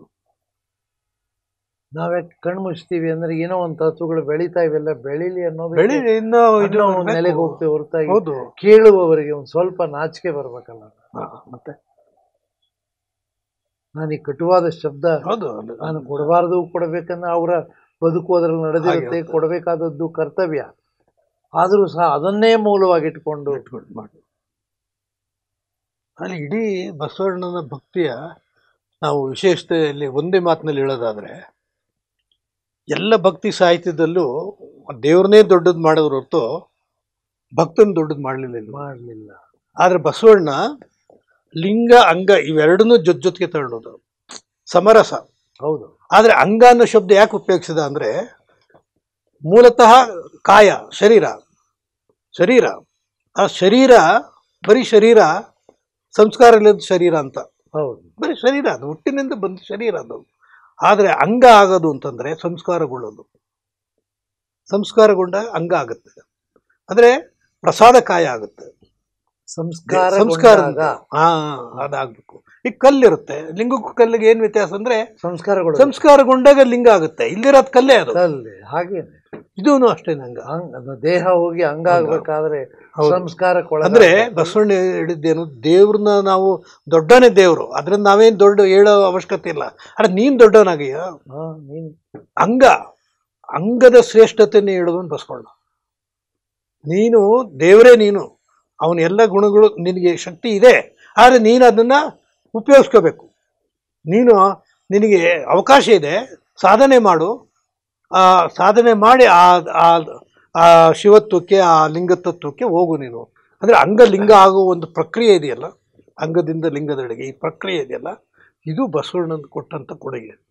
ಈ ಭಕ್ತಿಯೊಳಗೆ ಇಷ್ಟು ಭಕ್ತಿಯ ಈ ಭಾವನೆ ಇದೆಯಲ್ಲ, ಅದು ಕೇವಲ ಒಂದು ಪೂಜೆಯ ಭಕ್ತಿ ಆಗಿದ್ದಂಥ ಮೂಲದ ಭಕ್ತಿ, ಸಾಧನೆಯ ಭಕ್ತಿ, ಜ್ಞಾನದ ಭಕ್ತಿ. ಗುರುಗೆ ಎಷ್ಟು ಅರ್ಥ ಕೊಡ್ತಾರೆ ಬಸವಣ್ಣ. ದೇವರ ಬೇರೆ ಅಲ್ಲ, ಗುರು ಬೇರೆ. ಅರಿವು ಗುರು ಲಿಂಗ ಜಂಗಮ ಅಂದಾಗ ಆ ಮೂರನ್ನೂ ಸೇರಿಸ್ತಾರೆ. ಹೌದು. ಒಂದ್ ಕಡೆ ಗುರು, ಲಿಂಗ ಜಂಗಮ. ಲಿಂಗ ಅನ್ನೋದೇ ಮೂಲ ಜ್ಞಾನ. ಆ ಜ್ಞಾನ ಇದೆ ಅಂತ ಯಾರಿಗೆ ಗೊತ್ತಾಗಬೇಕು? ಜಗತ್ತಿಗೆ ಗೊತ್ತಾಗದ ಹೆಂಗೆ? ಗುರುವಿಂದ. ದಿಖಾವಣಹಾರ ಅಂತ ಕಬೀರ್ ಹೇಳ್ತಾನೆ. ಗುರುಗೆ ತೋರಿಸ್ತಾನೆ, ದೇವ್ರು ನೋಡು ಜ್ಞಾನ ಇದು ಅಂತ ತೋರಿಸೋನ್ ಗುರು. ಯಾರಿಗೆ ತೋರಿಸ್ತಾನೆ? ಜಂಗಮ, ಸಮಾಜ, ಜಂಗಮ. ಈ ರೀತಿ ಈ ಒಂದು ಕಾನ್ಸೆಪ್ಟ್ ಅನ್ನ ಅವರು ಜಗತ್ತಿಗೆ ಕೊಟ್ಟರು. ಅದರಿಂದ ಬಸವಣ್ಣ ಇವತ್ತು ಕೂಡ ಭಕ್ತಿ ಅಂದ್ರೆ ಬಸವಣ್ಣ, ಈ ಮಾತು ಕೂಡ ಅದು ಸುಮ್ಮನೆ ಹೇಳಿದ್ದಲ್ಲ, ಇದು ನಿಜವಾಗ್ಲೂ ಬಸವಣ್ಣ ಭಕ್ತಿ ಇವೆರಡನ್ನೂ ಒಂದಕ್ಕೊಂದು ಅನ್ವಯ ಮಾಡ್ತಕ್ಕಂಥ ಒಂದು ಸಂದರ್ಭ ಇದೆ. ಇವತ್ತಿನ ಅರಿವಿನ ಮನೆಯ ಕಾರ್ಯಕ್ರಮದಲ್ಲಿ ಭಕ್ತಿ ಅಂತಕ್ಕಂಥ ವಿಷಯದ ಮೇಲೆ ಬಹುಶಃ ಈ ಸಮಯ ಪ್ರೇಮಿಯವರಿಗೆ ಸಾಲಲಾರದು. ಇನ್ನಷ್ಟು ಆಳವಾಗಿ ಅವರಿಂದ ಇದನ್ನು ಮತ್ತೆ ಇನ್ನೊಂದು ಈ ಸಂವಾದದಲ್ಲಿ ಮುಂದೆ ಇದನ್ನು ಮುಂದುವರಿಸೋಣ. ಒಂದು ಕೊನೆಯ ಶಬ್ದ ಹೇಳಿ ಸರ್. ಇಷ್ಟೊತ್ತು ತಾವು ಹೇಳಿದ್ದೀರಿ ಭಕ್ತಿಯ ಬಗ್ಗೆ, ಸಾಕಷ್ಟು ಅಧ್ಯಯನ ಮಾಡಿ ತಾವು ಮಾತನಾಡಿದ್ದೀರಿ. ಕೊನೆಯ ಸಾಲು ಬಸವಣ್ಣನಿಗೆ ನೀವು ಹೇಳಿದ್ರಿ, ಭಕ್ತಿ ಅಂದರೆ ಬಸವಣ್ಣ, ಬಸವಣ್ಣ ಅಂದರೆ ಭಕ್ತಿ. ಹೀಗಾಗಿ ಅವನು ಭಕ್ತಿ ಭಂಡಾರಿ ಅನ್ನೋದನ್ನು ಹೇಳಿದ್ರಿ. ಏನಾದರೂ ಎಷ್ಟೊಂದು ಜನ ಕೇಳ್ತಿರ್ತಾರೆ, ನಿಮ್ಮ ಸಂದೇಶ ಏನು? ಇವತ್ತು ಬಸವಣ್ಣ ಅತ್ಯಂತ ಪ್ರಸ್ತುತ. ಇಡೀ ಜಗತ್ತಿಗೆ ಬಸವಣ್ಣ ಬೇಕು. ಯಾಕೆಂದ್ರೆ ಜಗತ್ತಿನಲ್ಲಿ ಇವತ್ತು ನಾವೇನು ನೋಡ್ತಾ ಇದ್ದೀವಿ ಅಂದರೆ ಲೌಕಿಕತೆ ಜಾಸ್ತಿ ಆಗಿ, ಎಲ್ಲಿ ನೋಡಿದರೂ ಸಾವು, ನೋವು, ಯುದ್ಧ, ಅಶಾಂತಿ, ಶೋಷಣೆ, ನಾವು ಯಾವುದು ಬೇಡ ಅಂತೀವೋ ಅದೇ ನಡೀತಾ ಇದೆ. ಇಂತಹ ಒಂದು ಜಗತ್ತಿನಲ್ಲಿ ನಾವಿದ್ದೀವಿ. ಇವತ್ತು ನಾವು ಬಸವಣ್ಣ, ಯಾಕೆಂದ್ರೆ 12ನೇ ಶತಮಾನದಲ್ಲಿ ಬಸವಣ್ಣ ಹಿಂಗಿದ್ದ, ಇವತ್ತು ನಾವು ಹೇಗಿದ್ದೀವಿ?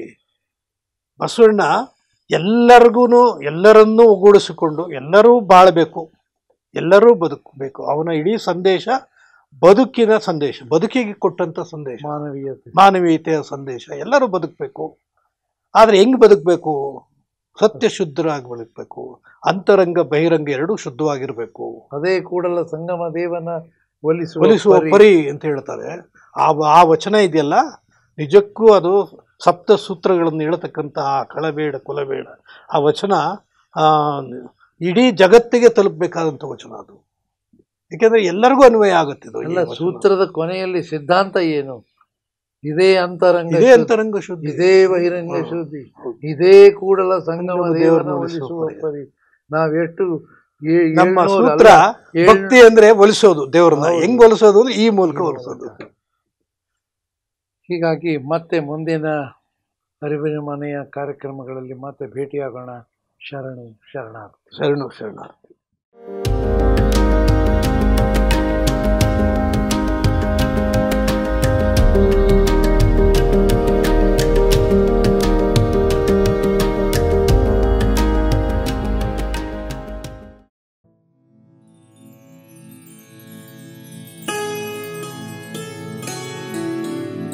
ಭಕ್ತರ ಭಾವದಲ್ಲಿ ಸುಳಿವ ಸುಳುಹು